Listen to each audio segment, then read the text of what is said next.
Chapter 1078. At the same time, White Cloud City. Outside the city, on the peak of a certain mountain, Qin Feiyang stood at the edge of the cliff, looking down at the mountains and rivers below. His eyes were filled with worry. He really did not know how to tell Fatso about this, because this was the first time Fatso truly fell in love with a woman. If he knew about this, it would definitely be a heavy blow to him. Young Master Hao walked up and patted Qin Feiyang's shoulder, comforting him. "Brother Mu, there are plenty of fish in the sea. Why do you have to hurt yourself over such a woman?"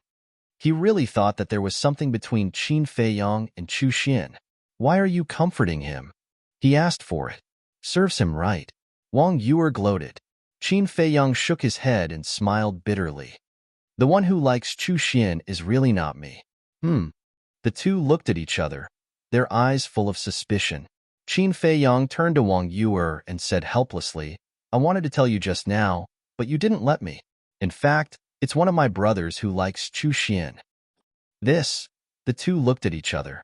Young Master Hao asked, "Are you sure it's your brother who likes her and not you?" Qin Feiyang smiled bitterly. "Do I need to lie to you about this?" Young Master Hao said, "Of course. What if you don't want us to laugh at you because you want to save face? That's why you came up with such a lousy excuse. With your imagination, it's a pity that you don't become a scriptwriter." Qin Feiyang rolled his eyes and said, "You should have heard of my brother. It's that Fatso who taught Nye Xiaozhong a lesson yesterday." "It's him." Young Master Hao came to a realization and chuckled. "I knew it. My sister is such a beautiful and capable woman, but you don't like her. How could you like a woman like Chu Xian?" Wang Yuer had just heaved a sigh of relief when she heard young Master Hao's words. Her face darkened immediately. She said angrily, "No one will think you're mute if you keep quiet." Young Master Hao smiled embarrassedly, then looked at Qin Feiyang and said, "Since your brother likes her, what are you doing here?" "I'm just here to sound out Chu Xian's parents." Qin Feiyang sighed helplessly and briefly explained the situation. "I see. Then this brother of yours really has no foresight." Young Master Hao shook his head. "You can't blame him for not having a good eye. Chu Xian hid it so well that even I didn't notice it. The problem now is that I don't dare to tell him these things because he will definitely break down." Qin Feiyang rubbed his temples, his face full of worry. Wang Yuer said, "You'd better not hesitate about this. Tell him as soon as possible so that he won't fall deeper and deeper. As for whether he will collapse or not, it depends on his endurance." "Who?" Qin Feiyang glanced at her, exhaled deeply, and took out an image crystal. "Wang." Very soon, Fatty's silhouette floated out. Seeing that it was Qin Feiyang, Fatso immediately asked expectantly, "Boss, how is it?" "You'd better not expect too much," Qin Feiyang said. Fatso's face fell immediately, and he said, "They still don't agree?" Qin Feiyang sighed and said, "I haven't gone to see them yet, but I've heard some things in White Cloud City. You'd better be mentally prepared." "You didn't go?" Fatso was stunned, and he rolled his eyes at Qin Feiyang, speechless. "You almost scared me to death. Tell me, what did you hear?" "Chu Xian is not the kind of person you think." Qin Feiyang told Fatso everything he heard in detail. There was no suspense. Hearing this, Fatso felt as if he was struck by lightning. "I don't believe it. You must be lying to me." "Yes, you're lying to me. She's definitely not that kind of person." After a moment of silence, Fatso exploded, and he shook his head frantically, his face full of disbelief. "Calm down," Qin Feiyang shouted. "No, I can't calm down. I'm going to ask her face to face," Fatso shouted hysterically. "Enough. If you continue like this, I'll be angry," Qin Feiyang shouted. Fatso quivered, and he looked at Qin Feiyang and said, "Boss, you don't understand how I feel now, I understand. It's because I understand that I hesitated for a long time whether to tell you." Qin Feiyang sighed. Fatso said anxiously, "But I can't believe it. I've been with her for so long, and she's not that kind of person." All right. I know that no matter what I say now, you won't believe it. Wait for me. I'll confirm it for you. And before I confirm it, don't go looking for her again. If I find out that you secretly went to look for her, then don't blame me for being hostile." After Qin Feiyang finished speaking, He turned off the image crystal. Young Master Hao sighed. This brother of yours is very affectionate. Qin Feiyang smiled faintly. After all, it's the first time. Then how many times are you? Wang Yuer asked without warning. Qin Feiyang instinctively wanted to answer, but fortunately, he was alert and reacted. He squinted at Wang Yuer and said indifferently, What does it have to do with you how many times I've done it? Young Master Hao patted Qin Feiyang's shoulder and laughed. Brother, don't pretend. I think you haven't even done it once. So you're still a chick. Wang Yuer covered her mouth and laughed. Qin Feiyang stared at young Master Hao in dissatisfaction. Why did this guy always undermine him? Professional demolition business? Then, he looked at Wang Yuer and said jokingly, You're so good at talking. Then tell me, how many men did you have before? Get lost. Wang Yuer immediately shouted coldly. He made it sound like she was a fickle woman. Although she did like to rape some stinky men before, she was still very pure, okay? And she had never done anything out of line. Only you can say it, but not me. Is there a person as reasonable as you? Qin Feiyang snorted coldly. You're a man. Okay, is that all you can do? Wang Yuer said angrily. Men are also human beings. Why must they be bullied by you women? Qin Feiyang glanced at her indifferently. You. Wang Yuer was furious. Okay. You start quarreling without saying a word. I really admire you. Young Master Hao rolled his eyes at the two of them, looked at Qin Feiyang and said, How do you want to prove it? You know, Chu Xian will never admit this kind of thing in person. I don't know either. Qin Feiyang shook his head and felt a headache coming on. Wang Yuer said, In my opinion, Chu Xian just treats your brother as a spare tire. Spare tire? Qin Feiyang looked at her suspiciously. To be honest, your brother is really not good-looking. With Chu Xian's taste, it would be strange if she fell in love with him. I guess that Chu Xian may have seen that he has a good relationship with you, so she hasn't rejected him, Wang Yuer said. Qin Feiyang was stunned and said, Now that you mention it, it reminds me of something Fatso said to me. What is it? Wang Yuer asked. Qin Feiyang said, Fatso said that Chu Xian was neither close nor distant to him, and she seemed to be playing hard to get. That's right. I'm a woman and I know women. Chu Xian must value your relationship with Fatso. I can guarantee that once someone better than Fatso appears, she will dump Fatso without hesitation. There's another possibility. She's using Fatso to find an opportunity to get close to you. After all, you're now the Chief Tower Master's disciple. As long as she hooks up with you, the Heavenly Spiral tribe will definitely soar. Wang Yuer speculated. Young Master Hao frowned and said, If that's the case, then she's too much. If that's the case, I'll make her regret it for the rest of her life. Qin Feiyang's eyes flashed coldly. He looked at the two of them and said, I want to make a trip to the Heavenly Spiral tribe. Do you want to go back first? Young Master Hao smiled and said, Since we're already here, let's go together. Wang Yuer said, I also want to see what kind of people this tribe is. You really like to join in the fun? Qin Feiyang shook his head and laughed. He then jumped down and disappeared into the mountains below. Young Master Hao looked at Qin Feiyang's back and turned to Wang Yuer.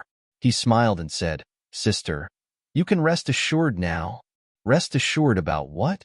Wang Yuer said indifferently. Still pretending? I already know what you're thinking. Don't hide it. If you love, say it out loud. If you expect Ancestor Mu to take the initiative to tell you, that's impossible. Although he's very smart in other aspects, and it wouldn't be an exaggeration to say that no one can compare to him, he's an idiot when it comes to love. Young Master Hao chuckled. I'm a woman. Why should I take the initiative? Wang Yuer snorted in dissatisfaction. See, admit it yourself. Since you've admitted it, then let go and love. Life is short, don't leave any regrets. Young Master Hao patted Wang Yuer's shoulder and jumped, chasing after Qin Feiyang. Wang Yuer was stunned, then gritted her teeth and said angrily, You little bastard. How dare you trick me? See how I'll deal with you. After saying that, she chased after him fiercely. Heavenly Spiral Tribe. Strictly speaking, in the Central Divine Kingdom, this tribe could only be considered a small, insignificant tribe. because the entire tribe only had a few 100,000 people. The strongest one was a 9-star battle saint. However, although the heavenly spiral tribe was not comparable to those big tribes, its territory was still very large. Moreover, like the other super tribes, they also built a city of their own. It was just that the scale could not be compared to the cities of the other super tribes, and they did not have their own patterns. About half an hour later, Qin Feiyang and the other two stopped above a mountain ridge. They looked at the heavenly spiral tribe from afar, then activated the concealment technique and directly sneaked in. Although the city was not big, it was quite prosperous. The streets were bustling with people, and the shops on both sides were dazzling. The three of them walked openly on the street, and no one could see them. Young Master Hao sent a sound transmission. Brother Mu, the more I look at your concealment technique, the more I like it. How about this? I'll use the divine art I got from the land of inheritance to exchange with you. In your dreams, Qin Feiyang said without turning his head. In terms of practicality, the concealment technique was more valuable than the divine art. Moreover, he did not lack the divine art, so there was no need to exchange it. Chapter 1079. Many tribal leaders lived in the center of the tribal city, and the heavenly spiral tribe was no exception. Because it was a symbol of status, representing a superior status. The residence of the heavenly spiral tribe's leader was a huge mansion, occupying almost 1/10 of the city. It was magnificent and magnificent. The security around the mansion was very tight. It could be said that there was a sentry every 3 steps and a sentry every 7 steps. And the people guarding the mansion were basically burly men, whose cultivation was between 5-star and 9-star battle masters. If it was an ordinary person, it would be very difficult to break in. But Qin Feiyang swaggered in with young Master Hao and the other two. In a garden, young Master Hao glanced around and frowned. The mansion is so big. Where are we going to find the leader of the heavenly spiral tribe? There shouldn't be many 9-star battle saints in the heavenly spiral tribe. Let me sense. Wang Yuer said and then closed her eyes. No need. Qin Feiyang waved his hand and looked up at the sky above the mansion. Wang Yuer opened her eyes and looked up suspiciously, only to see an old figure appear out of thin air. It was the housekeeper who had chased them before. Seeing the housekeeper appear, young Master Hao's eyes lit up and he said with a smile, he will definitely report to the leader of the heavenly spiral tribe as soon as he comes back. We just need to follow him. Yes. Qin Feiyang nodded, waved his arm, and took young Master Hao and the other two into the sky. Whoosh. At the same time, the housekeeper glanced at the mansion and rushed to a courtyard below. Qin Feiyang and the other two followed behind him. Soon, the 4 of them entered the courtyard one after another. The size of the courtyard was about 500 or 600 meters. In addition to an exquisite attic, there was also a small garden with hundreds of flowers in full bloom, attracting bees and butterflies. After the housekeeper landed in the courtyard, he went straight to the attic. The attic was richly ornamented and had an ancient charm. The door was half closed and no sound could be heard. The housekeeper walked to the door and bowed. Leader, this old servant is back. Come in. A deep voice came from inside. The housekeeper strode in. Qin Feiyang and the other two followed in silently. They immediately saw a man and a woman sitting in the hall. Both of them looked middle-aged. The man was burly and muscular. He had short black hair and was nearly 2 meters tall. He looked like a small giant. The woman was wearing a long purple dress with a golden hairpin on her head. She looked graceful and luxurious. Behind the two of them stood a purple-clothed youth. It was Chu Aotian. Seeing the butler walk in, Chu Aotian immediately ran up and asked hurriedly, "Where is he now?" "Quickly bring this young master there. This young master will definitely let him taste the feeling of living a life worse than death." The butler's expression turned ugly. "What is it?" Chu Aotian frowned. The butler sighed deeply and bowed. "Young master, this old servant is incompetent and couldn't find him." "What?" Chu Aotian was furious. He roared in exasperation. "You've brought so many people there, but you still haven't found him. Are you all useless?" The middle-aged man frowned and shouted, "Aotian, step aside." "Father, Chu Outyin turned around and looked at the middle-aged man. His face was filled with anger. He was about to say something, but the middle-aged man glared at him, and he obediently stepped aside. The middle-aged man glanced at him and asked the butler, "What happened?" The butler said, "Perhaps he was worried that we would take revenge." When this old servant rushed to White Cloud City, he had already left. "You didn't chase after him?" The middle-aged man asked. "Yes, but we didn't see him even after a few hundred miles," the butler said. "What about the others?" the middle-aged man asked. The butler said, "We're still tracking." The middle-aged man nodded and said with a murderous aura, "If he's alive, I want to see him. If he's dead, I want to see his corpse." "Understood." The butler responded respectfully and turned to leave. The purple-clothed woman looked at the middle-aged man and asked, "Husband, should we inform little Xian?" "Inform her for what?" The middle-aged man looked at her in confusion. This person knew Outyin's identity, but he still dared to kill the people around him in public. This is enough to show that he's not afraid of our heavenly spiral tribe at all. Moreover, I've never seen this face before. He shouldn't be from this area, the purple-clothed woman said. The middle-aged man frowned and said, "Madam, do you mean that this person might be from another large tribe?" "Yes." The purple-clothed woman nodded and said, "Little Xian is knowledgeable in the main tower. If this person is really from a large tribe, she should be able to recognize him." The middle-aged man's gaze trembled and he nodded. "Madam, you're right. We do need to ask little Xian, lest we provoke someone we shouldn't."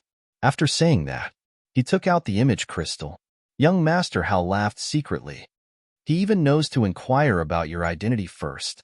It seems that although this leader of the heavenly spiral tribe is domineering, he still has some awareness."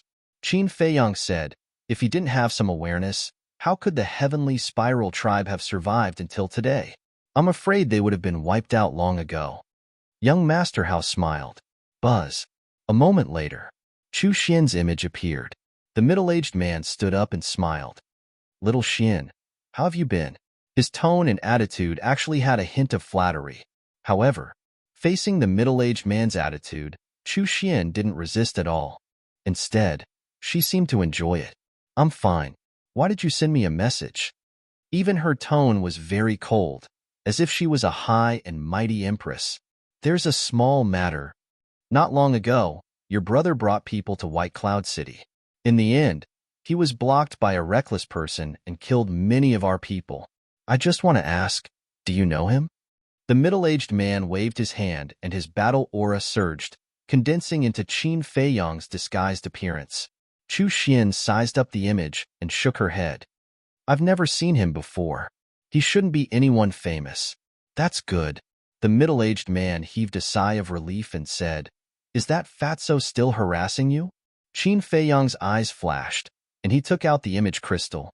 At the same time, Chu Xian frowned slightly and said, "Speaking of this, I'm quite puzzled." "What's wrong?" the middle-aged man asked. Chu Xian said, "In the past, he would come to me on time every morning to please me. But these 2 days, he hasn't come to me even once." Fatso had been watching Li Yin these 2 days. Of course, it was impossible for him to go to her. "Why is that? Has he given up?" The middle-aged man was suspicious. It shouldn't be possible, because if he had given up, he would have done so long ago. There's no need to pester me for so long. But it doesn't matter. Anyway, my goal is to admire my ancestor. If it weren't for his good relationship with my ancestor, I wouldn't have bothered with him." Chu Xian snorted coldly. "That's right. He should look in the mirror and see what kind of person he is. He still wants to eat swan meat. How ridiculous." The middle-aged man also laughed. "Sure enough, I guessed right." Wang Yu muttered, "This woman is not simple. She was with Guofeng before. She must have coveted Guofeng's family background." Young Master Hao sighed. This woman's scheming was simply terrifying. At the same time, Qin Feiyang's eyes were also surging with cold light. Hu Chu Xian had nothing to do with him. But since she dared to use fatso, she could never be forgiven.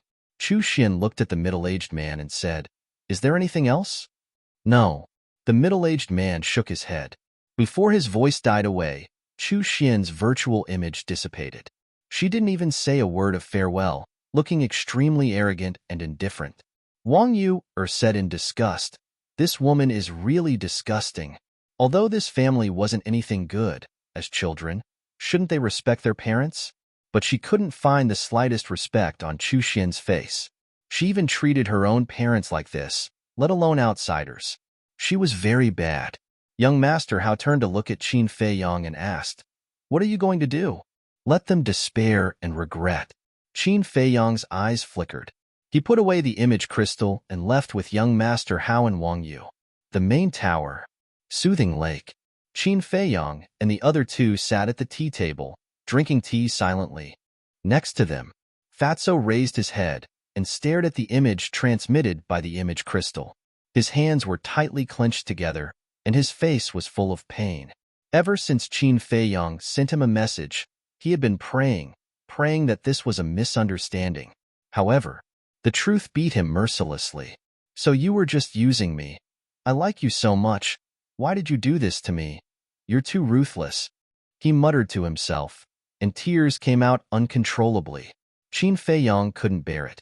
He put down the teacup, got up and patted him heavily on the shoulder, saying, "A man bleeds but not tears." Fatso wiped away his tears, turned to look at Qin Feiyang, and said, "Boss, I want the heavenly spiral tribe to disappear." Every word was sonorous and powerful, containing an undispersible murderous intent. Qin Feiyang nodded and said, "The heavenly spiral tribe will disappear, and it won't be too late. Leave this matter to me." Young Master Hao got up and smiled. Wang Yu frowned and said angrily, "What are you doing?" This young master also doesn't like them. Young Master Hao shrugged. Qin Feiyang turned to look at young Master Hao, cupped his hands and said with a smile, "Thank you. We're family. What's there to be polite about?" Young Master Hao rolled his eyes at him, looked at Fatso and said, "Don't worry. This young master will make that woman suffer so much that she'll beg you to marry her. I'm no longer interested in such a woman. However, if I can see her in pain and despair, it's also pleasing to the eye."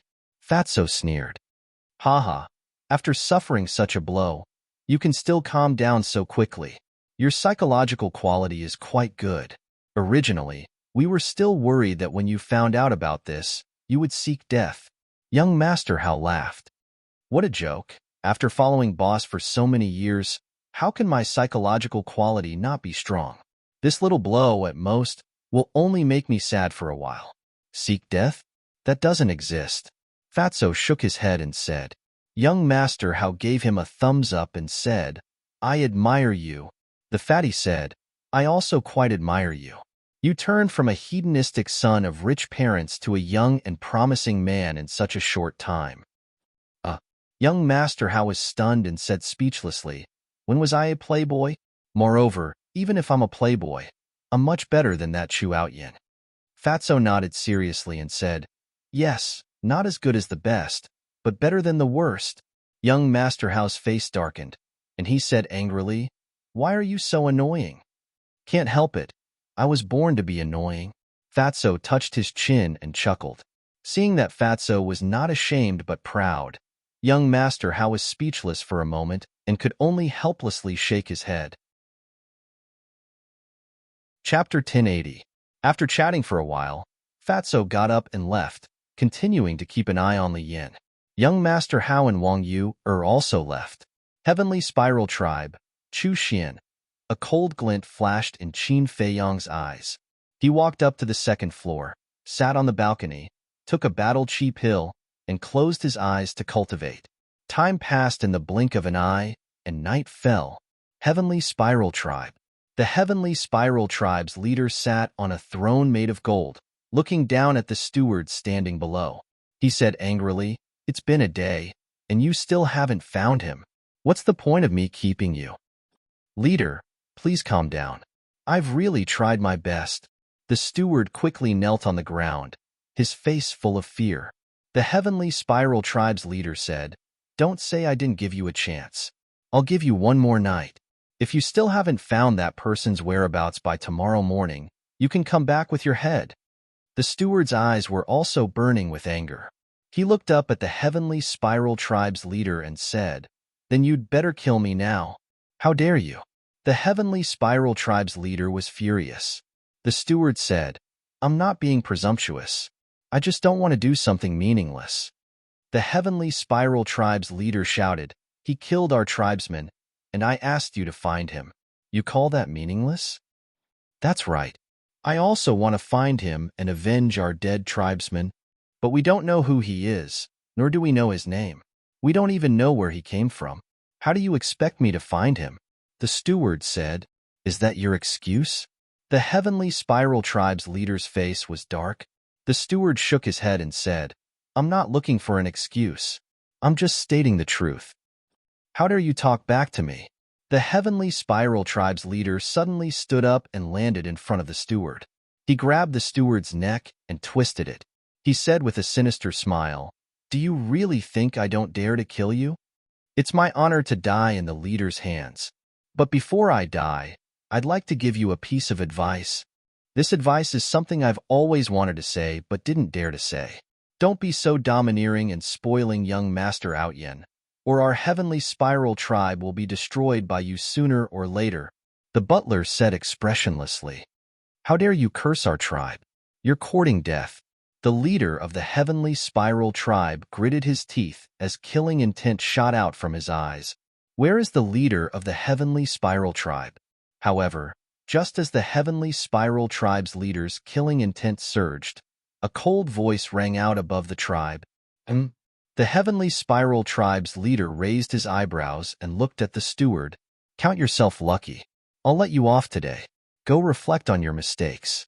After saying that, he threw the housekeeper to the ground as if he was throwing trash. Then, he rushed out of the main hall and shouted, "Who dares to trespass into my heavenly spiral tribe? Do you want to die? This small tribe is really arrogant." That cold voice sounded again. The heavenly spiral tribe's leader looked up and saw a middle-aged man standing in the sky above the tribe. His aura was as vast as the ocean, unfathomable.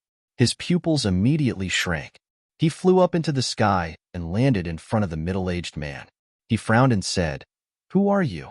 Why did you barge into my heavenly spiral tribe for no reason?" The middle-aged man said, "Who I am is not important.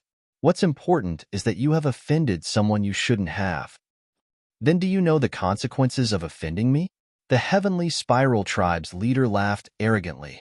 The middle-aged man was stunned and asked curiously, "Tell me about it?" "Then you better stand properly. I'm afraid you'll piss your pants. Listen carefully. My daughter is a disciple of the main tower and has a good relationship with the direct disciple of the main tower master. If you dare to provoke me, you're digging your own grave." The heavenly spiral tribe's leader shouted. The middle-aged man was stunned and said playfully, "Why didn't I know that Ancestor Mu has a good relationship with your daughter?" The heavenly spiral tribe's leader said disdainfully, "Who do you think you are? Are you qualified to know about the matters in the main tower? Do you have the ability to know?" "Ha!" The middle-aged man laughed loudly. At this moment, the steward walked out. When he saw the middle-aged man, his expression changed slightly. He quickly flew to the heavenly spiral tribe's leader and whispered, "Leader, this person's aura is unfathomable. Be careful." "Be careful of what?" "I still don't believe that he's from the main tower." The heavenly spiral tribe's leader snorted. In his opinion, it was impossible for someone from the main tower to personally come to a small tribe like theirs. But before he finished speaking, the middle-aged man stopped laughing. He looked down at the heavenly spiral tribe's leader and said, "Sorry, I'm really from the main tower." As he spoke, he took out a golden token from his bosom. The heavenly spiral tribe's leader was stunned. The steward looked at the golden token and was also dumbstruck. The middle-aged man joked, "Do you know what this is?" "Divine Envoy Token." The heavenly spiral tribe's leader swallowed his saliva in fear. How is this possible? This person was not only from the main tower, but also the divine envoy. Why did the main tower's divine envoy come to their heavenly spiral tribe? The commotion here had already alarmed the people in the city below. The streets were full of people, but without exception, their faces were filled with horror, including Chu Xian's mother. Plop. After the steward came back to his senses, he immediately knelt in front of the middle-aged man and said, "Sir, our leader had eyes but failed to recognize Mount Tai. Please have mercy." Yes, yes, yes. This lowly one was blind.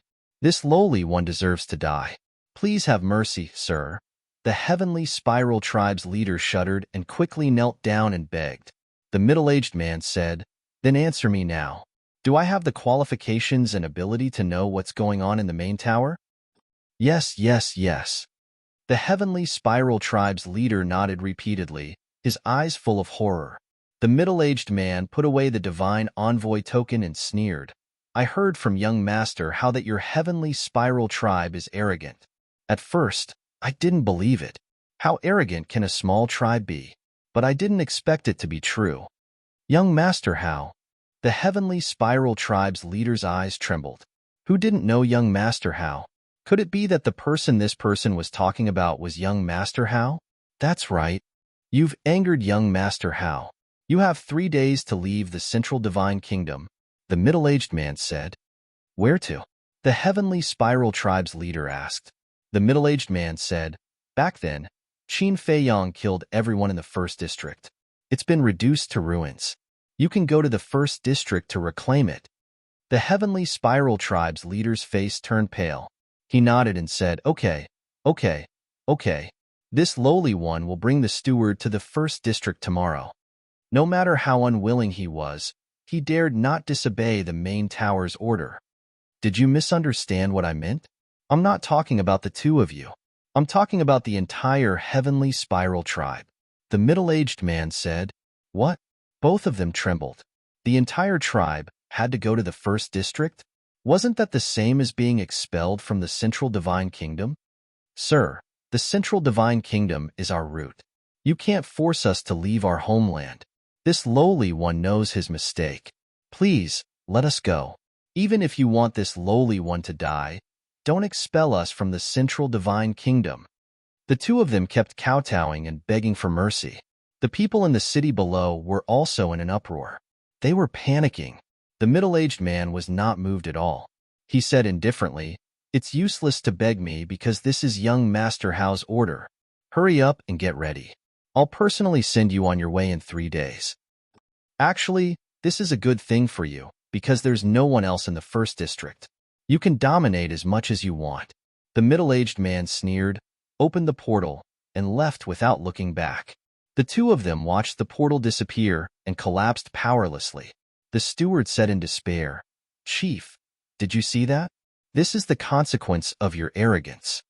"I know I was wrong. Steward, can you think of a way? We can't go to the first district." The chief of the heavenly spiral tribe looked helplessly at the steward.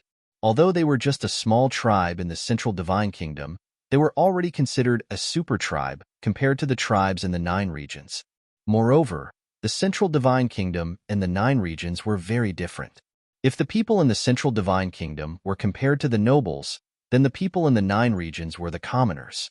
The most important thing was, in the central divine kingdom, it was not so troublesome for the tribe's disciples to enter the main tower as long as they were talented enough. But once they went to the first district, it was almost impossible to enter the main tower. This was equivalent to banishing them to the first district and letting them fend for themselves. Sigh. The steward looked at the chief of the heavenly spiral tribe and sighed. "We can only look for the young miss now. Is it useful to look for her? Maybe even she has been expelled from the main tower."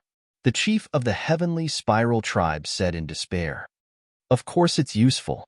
As long as she agrees to marry that Fatso, then with the relationship between Fatso and Ancestor Mu, we can definitely persuade him to help us," the steward said. "Yes. Why didn't I think of that? Ancestor Mu is the direct disciple of the main tower master. He and young Master Hao usually call each other brothers. As long as he is willing to help, we can definitely escape this disaster."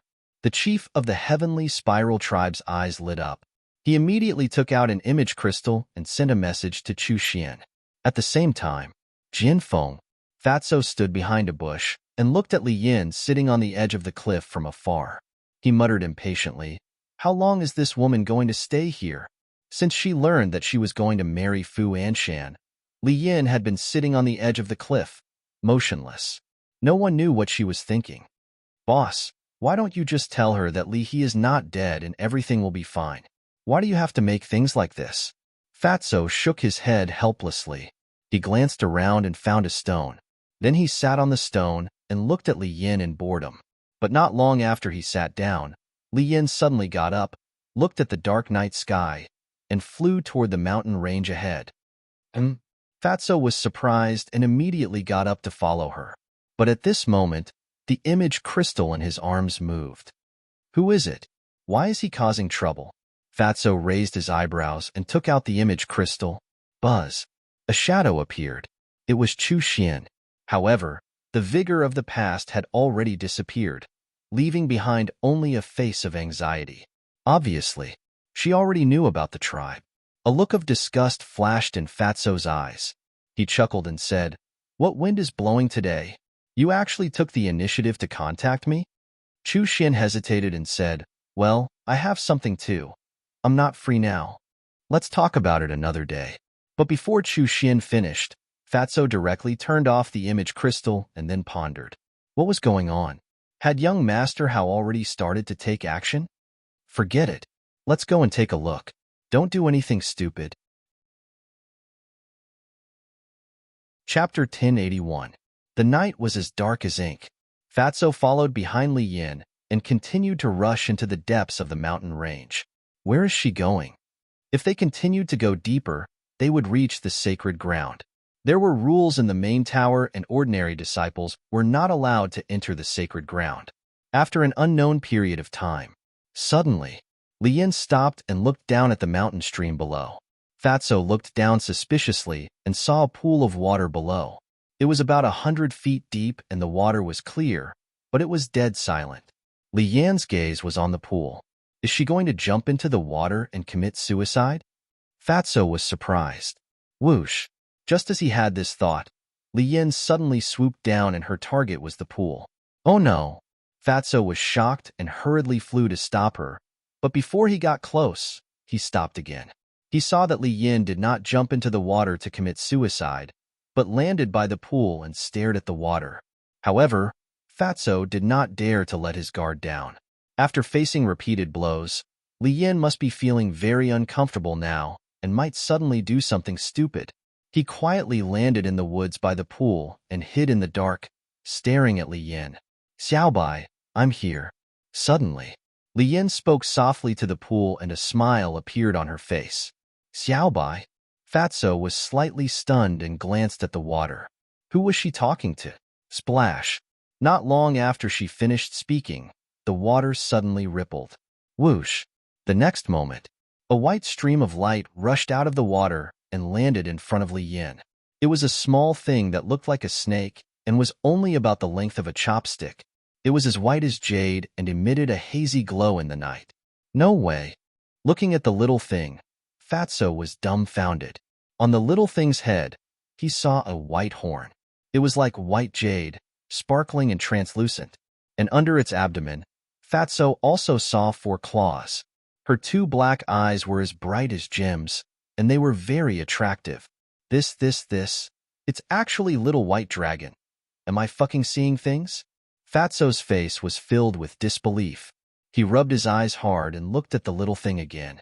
I'm not seeing things. It really is Little White Dragon. Fatso's gaze trembled.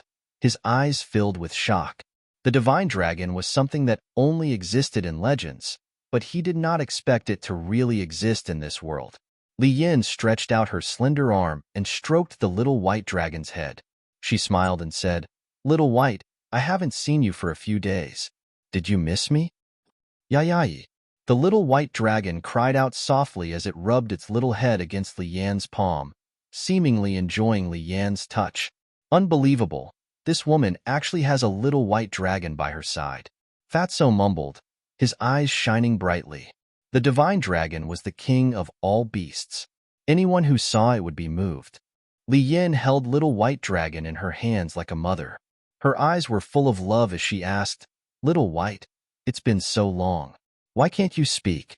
The gigolo looked at Li Yin innocently, shook his little head, and made a very helpless expression. What a cute little thing. Li Yin hugged Little White Dragon lovingly and sat on a green rock by the lake. She looked at the faintly discernible crescent moon in the dark clouds, and a worried expression appeared on her face again. How nice would it be if Grandpa Fatty was that little white dragon? Looking at the little white dragon rubbing against Li Yan's chest, Fatty's face was filled with jealousy and hatred. They were both living beings, but why was there such a huge difference? The night wind was a little chilly. Little White Dragon gradually noticed Li Yan's abnormality and raised its little head to look at her suspiciously. Little White, do you know? So many things have happened during this period of time, and I can't hold on any longer. Li Yin murmured. Little White Dragon looked at her as if it understood. Li Yin retracted her gaze and looked at Little White Dragon's lively eyes with a smile. You don't understand yet. Little White Dragon pouted to express its dissatisfaction. Little thing, I'm in a good mood after seeing you, but this might be the last time I'll come to see you. Li Yin sighed, her expression filled with loneliness. Little White Dragon still had a confused look on its face. Next, Li Yin said a lot more to Little White Dragon. Time passed bit by bit. Soon, the horizon began to turn white, and the sun slowly rose. Li Yin looked at the morning sun. Her face withered like a flower, exuding a kind of sad beauty. Sigh. She let out a long sigh, picked up Little White Dragon and laughed. Little thing, I really can't bear to part with you. But in this world, there is no banquet that doesn't end. You have to live well, because you're different from me. My fate has already been decided, but you, one day in the future, the world will worship you as a god. No one can restrain you, and no one dares to control your fate. After Li Yin finished speaking, she held Little White Dragon and extended it towards the pool, smiling. Go? Yeah. Little White Dragon did not jump into the pool. It waved its claws, as if it was trying to express something. Li Yin said, Are you saying that we will go to the outside world together in the future? Little White Dragon nodded repeatedly. Li Yan's expression was slightly gloomy, but then she smiled and nodded. All right, I'll wait for you. Little White Dragon cried out excitedly a few times, then intimately stuck out its tongue and licked Li Yan's palm, then turned around and jumped into the pool, disappearing. The surface of the water quickly calmed down. It's finally time to leave. That night, the most boring person was Fatso. He couldn't do anything and just kept squatting there. He was about to get sick from holding it in. However, he stood there, looking at Li Yin, only to see that Li Yin had not left. What else do you want to do? Fatso gradually frowned. Suddenly, Li Yin took out a dagger from her cosmos bag. Fatso's pupils shrank, and he immediately became alert. Father, Mother, I'm sorry. I can't marry an old man, Grandfather. Yin is here to accompany you. Li Yin muttered to herself, held the dagger, and stabbed it towards her heart. Damn it, I really did something stupid. Fatso's face changed. Like an ape, he jumped out and instantly landed in front of Li Yin, and then grabbed Li Yan's wrist. The dagger had already cut through Li Yan's clothes and almost pierced her heart. Fortunately, I made it in time. Otherwise, I would have been scolded to death by the boss. Fatso wiped his cold sweat, grabbed Li Yan's dagger, and said angrily, Why are you so stupid? What's in it for you? Fatso's sudden appearance surprised Li Yin. Fatso said helplessly, I have been watching you in secret, afraid that you would do something stupid. Li Yin was stunned, then shook her head and said self-deprecatingly, I didn't expect that there would be someone in this world who cares about me. You asked me what's in it for me, and I told you that I can be free by doing this. Fatso said, Isn't it just some trivial matter? Do you need to be so pessimistic? My grandfather who loved me the most is dead. Father wants me to marry an old man. Is this still a small matter? Li Yin stood up and stared at Fatso angrily, roaring. What's the big deal? Who doesn't have any setbacks in their life? If everyone is like you, committing suicide when they encounter something, then wouldn't the world become extinct? Besides, your grandfather doesn't want to see you like this. Fatso said, I know, I understand what you're saying, but when I think about living with Fu Anshan for the rest of my life, I can't help but be afraid. Li Yin squatted on the ground, hugging her legs in despair and pain. Sigh. Fatso sighed and squatted beside her. He reached out and patted Li Yan's back, comforting her. No, trust me, everything will be fine. I believe you. But tell me, what should I do? I don't want to marry him. Li Yan turned around and hugged Fatso, like a helpless child, crying bitterly. With the beauty in his arms, Fatso was at a loss for a moment. He raised his hands and didn't know where to put them. In the end, he put his hands on Li Yan's shoulders and comforted her. Don't cry, you're no longer a child. When you encounter difficulties, you have to face them bravely, not blindly running away. When Li Yan heard this, she pushed Fatso away and sneered. Anyone can say these words. You won't understand my current mood. I don't understand? Fatso was also angry. He stood up and pointed at Li Yan's nose and scolded together, saying, Do you think you're miserable? But let me tell you, there are many people in the world who are more miserable than you. For example, I really like a woman, but in the end, she was just using me to get close to my boss. Do you know how painful it was for me when I learned the truth? But I understand that only by living can I have it, so I didn't seek death like you. I also hope that you can pull yourself together, because the surprise is often at the end. Fatso said meaningfully. Li Yan fell silent and stopped sobbing. After a long time, she looked up at Fatso and asked, Who is that woman? Chu Xian. Fatso said. Chu Xian? Li Yan thought carefully for a moment and said, I've heard of this woman. It seems that she and Guofeng. Fatso nodded and said, Yes, it's the woman who hooked up with Guofeng before. Li Yan said, I've heard of her, too. She doesn't seem to be as bad as you say. Why else would I say that she's a scheming woman? Let me tell you, she's too good at pretending. I used to follow her every day, but I didn't notice any flaws. In the end, it was boss who found out. Fatso said in disgust. Then you're really miserable. Li Yan looked at Fatso sympathetically, slowly got up and said with a smile, Hearing about your experience, my mood is a lot better. Fatso's face darkened, and he said angrily, We're friends after all. Can you not be so obvious about gloating? Haha. Li Yan shook her head and said with a smile, Instead of gloating, it's better to say that we're in the same boat. I was deceived, and you were forced to marry. Can this be considered as being in the same boat? It's not at all, okay? Fatso rolled his eyes at her. Buzz. Suddenly. Chapter 1082. Fatso took out the image crystal, his face full of disgust. That night, the image crystal rang at least a dozen times, but he did not respond once, because he knew that it must be Chu Xian who sent him a message. What are you doing? Li Yan looked at him suspiciously. It should be a message from Chu Xian. I don't want to see her anymore. After Fatso finished speaking, he put away the image crystal. Li Yan said suspiciously, Since she is using you, why did she take the initiative to send you a message? What happened between you two? Fatso's heart skipped a beat. If he told Li Yan about him, he might be able to distract her. He coughed dryly and asked, Do you really want to know? Li Yan pursed her lips and said, If you want to tell me, I'll listen. If you don't want to, I won't force you. So unique? Fatso was stunned and shook his head with a wry smile. It's like this. Just as Fatso was telling Li Yan, on the other side of the martial artist mountain range, Chu Xian was walking back and forth in her cave abode, her face full of anxiety. What's going on with this disgusting fat pig?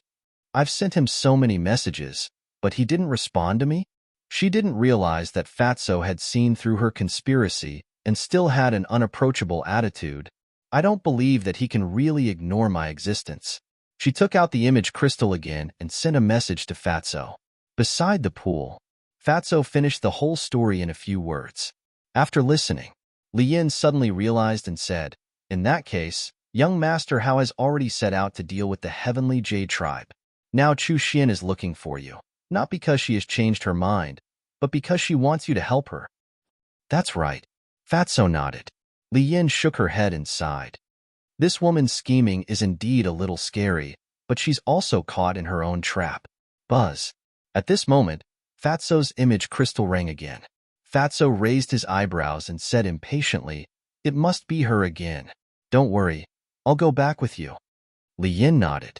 Fatso also secretly heaved a sigh of relief. Finally, this problem was solved. He believed that Li Yin would not do anything stupid in the future.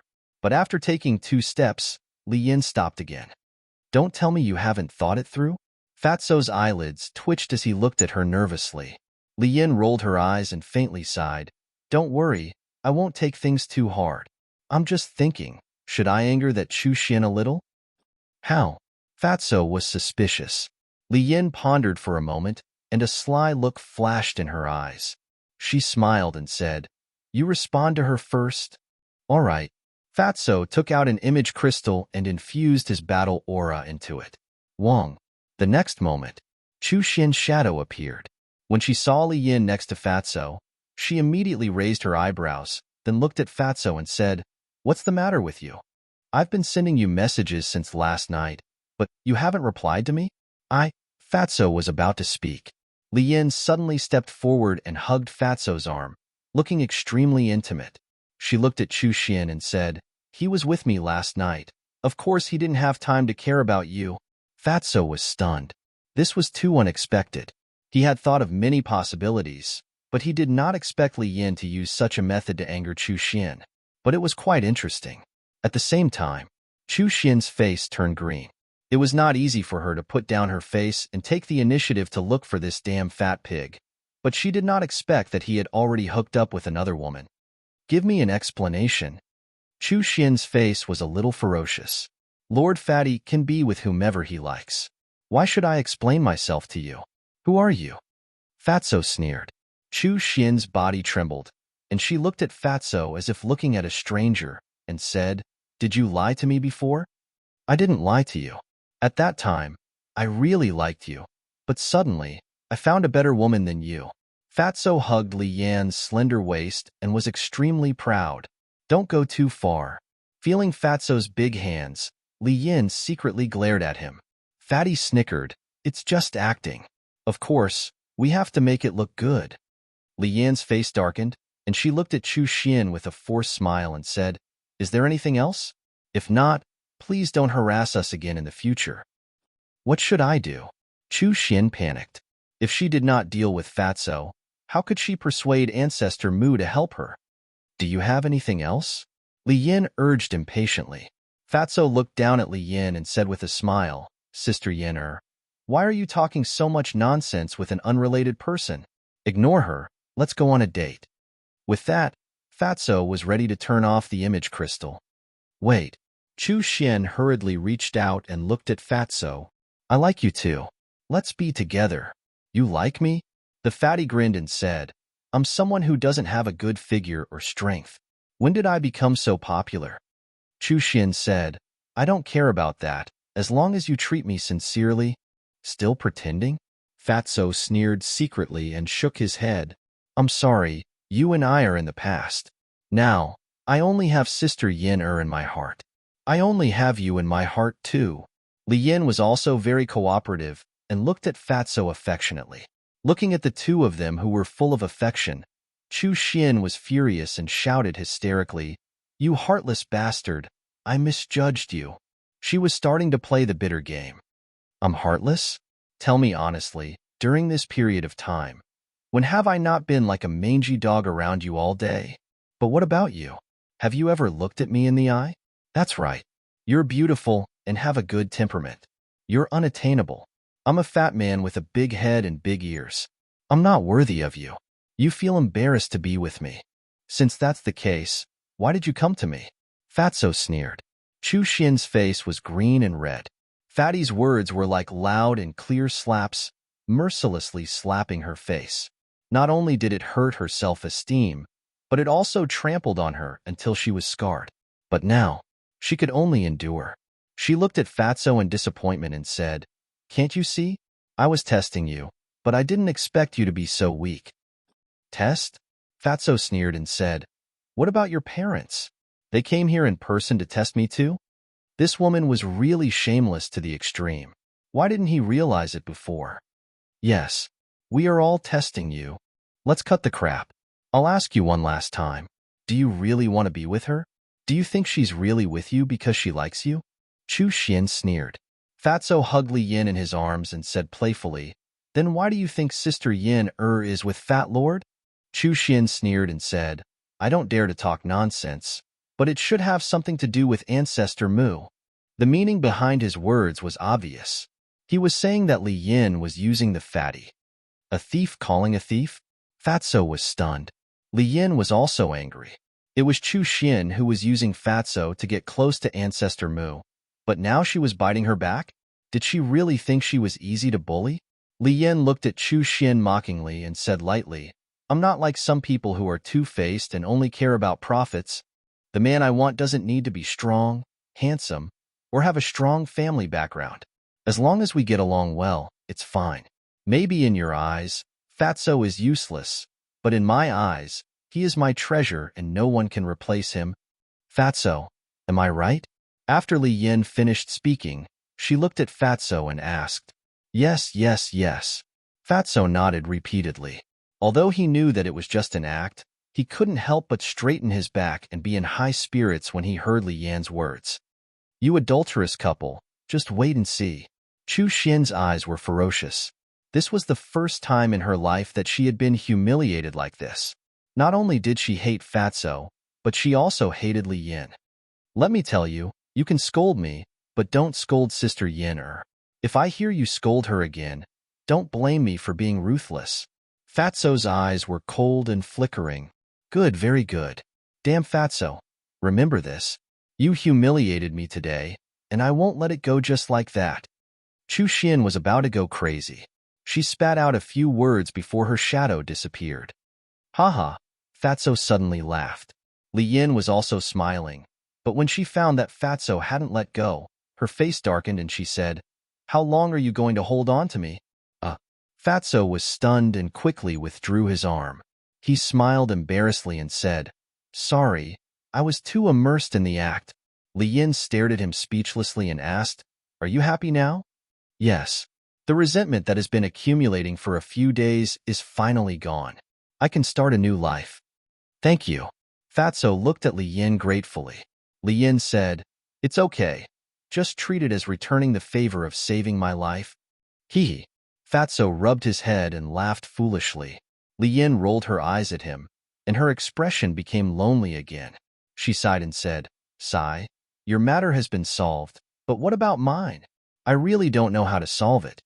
Fatso smiled and said, "Don't worry, that old thing Fu Anshan won't succeed. You want to help me?" Li Yin looked at him in surprise. "It's a secret. You'll know when the time comes. In short, that old fart wants to eat a cabbage like you. He's daydreaming." Fatso smiled disdainfully. Hearing this, Li Yan's heart inexplicably felt at ease. Fatso said, "Let's go. Fat Lord will send you back." And Li Yin nodded.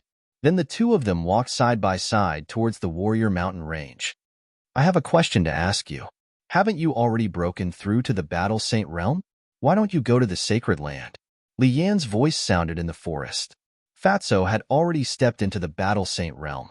Fatso said, "It's to stay by Chu Xian's side." "Then you entered the main tower for her?" Li Yan asked again. "Yes." Fatso sighed deeply. "Then you're really stupid." Li Yan despised him. "How would I know that she's such a person?" Fatso said helplessly. Chapter 1083. Time flew by. There was only one day left before the heavenly spiral tribe would be expelled. This morning, Chu Xian came to Soothing Lake and stood by the lake. Looking at the small island in the middle of the lake, she gritted her teeth and flew towards the small island. Roar! However, just as she flew up, a huge beast roared out of the lake. Chu Xian was so scared that her face turned pale. Because it was a sacred beast, the beast stood above the lake like a beast god. It looked at Chu Xian coldly and shouted, "The main tower is a forbidden area. Please leave immediately." Chu Xian quickly said, "I am a friend of Ancestor Mu. I have something to discuss with him.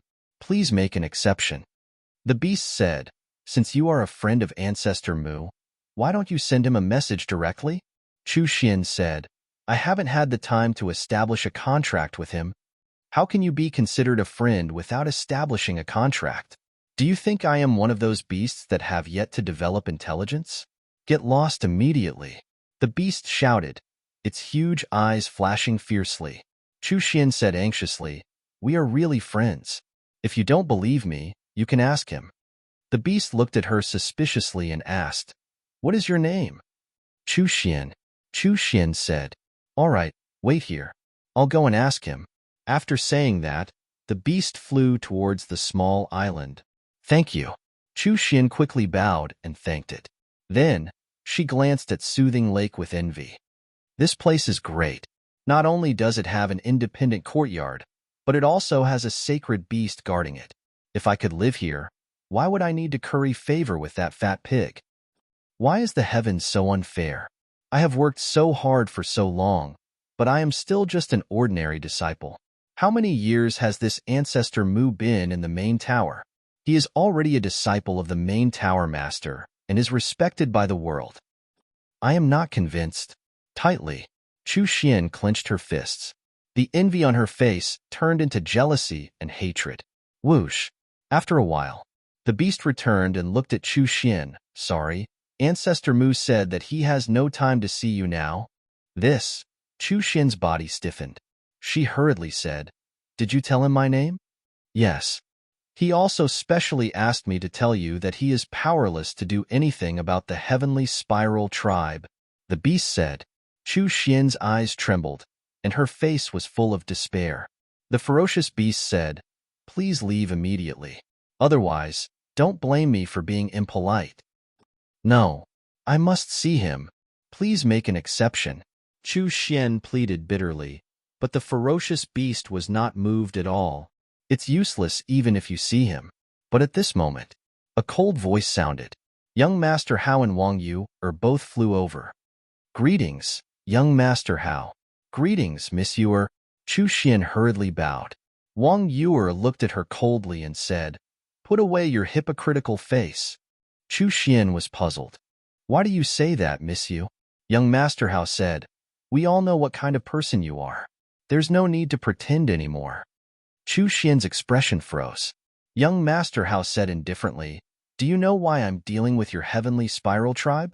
Chu Xian shook her head. Because you provoked Fatso? Provoking Fatso is provoking Ancestor Mu. Provoking Ancestor Mu is provoking me. Young Master Hao said, how did I provoke Fatso? Is it because I didn't agree to his pursuit? Chu Xian said angrily, if that's the case, I naturally won't target your heavenly spiral tribe. But you used Fatso to get close to Ancestor Mu. This is what I can't tolerate. Young Master Hao shouted. What? They really know. Chu Xian's face was pale. How did these people know? Are you wondering why we found out when you hid it so well? Let me give you a hint. We've been to White Cloud City and even met your arrogant brother, Chu Outyin. That's all I have to say. Take care of yourself. With that, young Master Hao turned around and left with Wang Yuer. Been to White Cloud City? Could it be? Chu Xian's eyes trembled. She suddenly raised her head and stared at the backs of Wang Yuer and young Master Hao. She shouted, why are you doing this to me? I just want to get what I want. Is that wrong? What right do you have to treat me like this? You're stubborn. Only by working hard can you get what you want. You can't use others. Initially, I only wanted to expel the people from your tribe, and you could continue to stay in the main tower. But it seems like there's no need for that now. Tomorrow, you'll go to the first district with your tribe. Young Master Hao said without looking back. Boom. Hearing that, Chu Xian felt like she was struck by lightning. Her body and mind trembled, and her mind rumbled. I'm wrong. Let me stay. Please, I beg you. She quickly knelt in the void and begged pitifully. However, young Master Hao and young Master Hao ignored her and disappeared from her sight. Why? I can't accept this. Chu Xian roared at the sky like a crazy demon. Leave now. The ferocious beast shouted. Its ferocious might was like a waterfall as it pounced towards Chu Xian. I don't need you to rush me. I'll leave. Chu Xian retracted her gaze and glared at the beast. Then, she looked at the small island in the middle of the lake. Her eyes were full of resentment. Sooner or later, I'll enter the central divine kingdom openly. At that time, I'll make you regret it for the rest of your lives. Just you wait. She smiled sinisterly, opened the portal, and walked in without looking back. What? You're only going to expel them from the central divine kingdom? At the same time, Fatso and Qin Feiyang were talking through transmission. The fatty's face was filled with displeasure. I just heard it from young Master Hao. He probably misunderstood us. We said we'll make the heavenly spiral tribe disappear, but we're actually going to exterminate them. He thought we were asking him to expel the heavenly spiral tribe from the central divine kingdom, Qin Feiyang said. On the same day, since young Master Hao had offered to help solve this problem, he didn't ask about it. He had been cultivating quietly.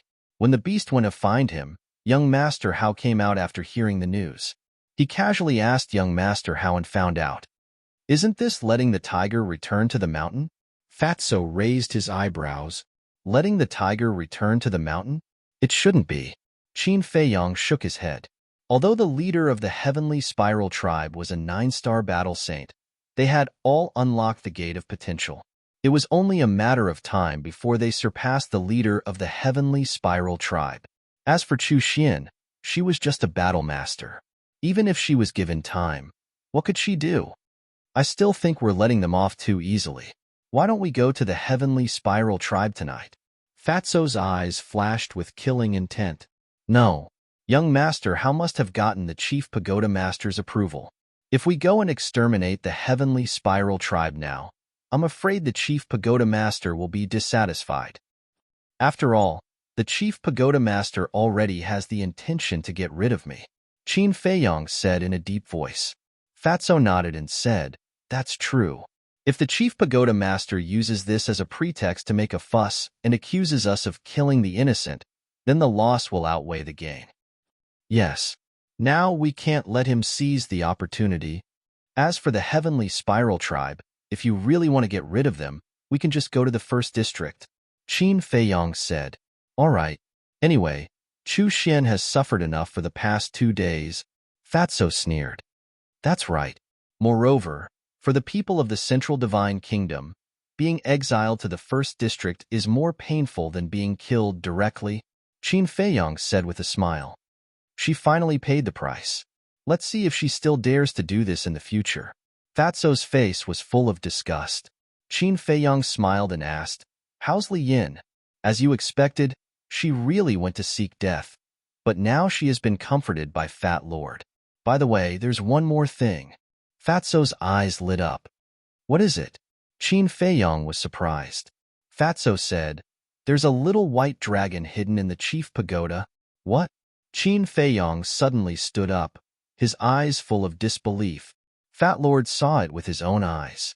That little white dragon seems to have been born not long ago and has not fully awakened its intelligence. Fatso said, Where is it? Qin Feiyang asked. Fatso said, In a pool not far from the sword tip. Why don't Fat Lord take you to have a look tonight? Okay. Qin Feiyang nodded. Then I'll continue to keep an eye on Li Yin. I'll send you a message tonight. After Fatso finished speaking, the shadow dissipated. Qin Feiyang returned to his seat and couldn't calm down for a long time. There was actually a little white dragon in the chief pagoda. This was too shocking. He couldn't wait to go and take a look. But reason told him that he couldn't do this. Because there were too many people during the day, if he was seen by someone, it would be bad. Midnight. 2 black shadows swept across the sky above the sword tip. It was Qin Feiyang and Fatso. Fatso chuckled and said, Boss, you didn't cultivate today, right? Qin Feiyang smiled bitterly. With the birth of the divine dragon, how could he still be in the mood to cultivate? It could be said that this day felt like a year to him. Suddenly, Qin Feiyang seemed to have thought of something and asked, Li Yin also knows about the little white dragon? Fatso said, She was the one who summoned the little white dragon, and it seems that they have a very good relationship. I didn't expect this woman to be so capable. Even the divine dragon likes her so much. Qin Feiyang was surprised. Fatso laughed. This means that she is kind-hearted? That's right. Generally, divine beasts like the little white dragon that have just been born prefer to come into contact with people with pure hearts. Qin Feiyang nodded. While they were talking, The two of them arrived above the pool. Go down. Fatso waved his hand, and the two of them landed by the pool like lightning. This place was still the same as last night. It was silent, and there was not the slightest fluctuation on the surface of the water. Little White Dragon, I'm here. Fatso looked at the pool and called out softly in the same way that Li Yin summoned the Little White Dragon last night. Time passed breath by breath. Even after 100 breaths, there was still no movement on the surface of the water. Little White Dragon, Big Brother has candy to eat. Little White Dragon, Big Brother has a beautiful big sister here. Little White Dragon, your sister Li Yin is looking for you. Fatso tried many more methods, but to no avail. He couldn't help but frown. What was going on? Qin Feiyang thought for a moment, glanced at the surface of the water, and said, "It can't be that only Li Yin herself can call it out, right?" This, Fatso was unable to determine for a moment. Qin Feiyang said, "Come, let's go down and look for it." Standing here and thinking, he couldn't come up with any results, so he might as well take action. Afraid of scaring the Little White Dragon away, when the two of them entered the pool, they were extremely careful and didn't make the slightest sound. The pool was not big, but it was very deep. The two of them carefully searched. Chapter 1084. After about 500 to 600 breaths, the two of them finally sank to the bottom of the lake. However, at the bottom of the lake, other than the dried leaves and mud that had accumulated for countless years, there was no trace of Little White Dragon. Fatso was secretly annoyed. Strange, it's clearly here. Why can't I find it? Qin Feiyang's eyes flickered. Suddenly, with a wave of his hand, Wolf King, Winged Snow Eagle, Black Dragon Snake, Pangolin, Lu Hong, Viper, and Dan Wangkai appeared one after another. Qin Feiyang looked at everyone and said, "You guys heard it from the castle, right? Hurry and help find it." All right. Everyone nodded and immediately took action. Time passed. Everyone searched for an entire hour and almost turned the entire lake upside down, but they still could not find Little White Dragon. Lu Hong said, "Fatso, you're not playing with us, are you?" Fatso smiled bitterly. "Madam, how would I dare to play with you guys? Then why can't you find it?" Lu Hong frowned. "I'm wondering the same thing." Fatso scanned the bottom of the lake. What the hell? It was still here last night, but it was gone today. Where did it go? Qin Feiyang looked at Fatso and asked, "Have you asked Li Yin about Little White Dragon?" "Can I ask such a thing? If I ask, she'll definitely suspect that I'm targeting Little White Dragon," Fatso said. Qin Feiyang pondered for a moment and looked at Fatso. "Go back and keep an eye on Li Yin first. I'll wait here and take a look." "All right." Fatso nodded and headed towards the top of the lake. Qin Feiyang looked at Lu Hong and the others and smiled. "I'll be enough here alone. You guys can go to the castle to cultivate as well." Dan Wangkai said hurriedly, "Young master, can you help me solve the problem of the pill fire as soon as possible?" He was a person who was born to refine pills. If he didn't refine pills for a day, his hands would itch. Qin Feiyang was stunned and apologized. "I'm sorry, I forgot about it." After saying that, he took out a jade box and handed it to Dan Wangkai. He smiled and said, "There's a cluster of grade 6 alchemy fire inside. Take it and use it." This grade 6 elixir fire was a congratulatory gift from the chief of the Divine Python tribe during the apprenticeship ceremony. Only a grade 6 alchemy fire? Dan Wangkai was a little disappointed. "Then what rank do you want?" "7th rank? Even the main tower regards the 7th grade pill fire as a treasure. Where am I supposed to find it for you?" Qin Feiyang smiled helplessly. Dan Wangkai said, "But if I use a 6th grade alchemy fire, I can only refine battle chi pills with 4 veins. This will slow down everyone's cultivation speed. The more veins there were, the more energy the battle chi pill contained. Although there was only a difference of 1 between 4 and 5 elixir veins, the difference in effect was like heaven and earth." "That makes sense." Qin Feiyang lowered his head and pondered for a while. He said, "How about this? You use it first. I'll go to the trading pavilion tomorrow." "All right." Dan Wangkai nodded helplessly, then smiled and said, "What about the recipes for potential pills?" His eyes were filled with desire. Qin Feiyang smiled and said, "It's all in the pill scripture. Go take a look yourself." Thank you, young master. Dan Wangkai was overjoyed. Qin Feiyang smiled faintly and said, Didn't I say it before? If you follow me, I won't mistreat you. Of course, of course. Dan Wangkai nodded and smiled flatteringly. Beside him, Viper also had a flattering look on his face. Qin Feiyang waved his hand and sent the people and beasts to the ancient castle. Then, he sat cross-legged at the bottom of the lake and waited for Little White Dragon to appear. Dragon Phoenix Pavilion. Although it was already late at night, it was still as lively as ever. In a certain private room, a woman in white sat beside the coffee table. The water in the teapot was already boiling and gurgling. The fragrance of tea filled the entire room. However, the woman in white did not seem to be interested in tea at all and was frowning the entire time. Buzz. Suddenly, she took out an image crystal. Before long, the image of a middle-aged man appeared. It was the leader of the Divine Python tribe. The leader of the Divine Python tribe smiled and asked, Madam, how's the progress? That's right. The woman in white was the high priestess of the Divine Python tribe. The high priestess sighed. Don't mention it. I haven't even seen him yet. The leader of the Divine Python tribe frowned and said, What's going on? Didn't you go there long ago? Could it be that he doesn't want to see you? That's not it. The high priestess shook her head. Then why is that? The leader of the Divine Python tribe was suspicious. The high priestess said, Ever since I entered the Divine City, I've been waiting at the Dragon Phoenix Pavilion. But until now, he hasn't come to the Dragon Phoenix Pavilion even once. I heard that this lad is a cultivation maniac and won't wander outside if there's nothing. Why don't you go to the main tower to look for him? The leader of the Divine Python tribe asked. According to my sources, he's staying at the Soothing Lake now. You know that place. Outsiders can't enter at all.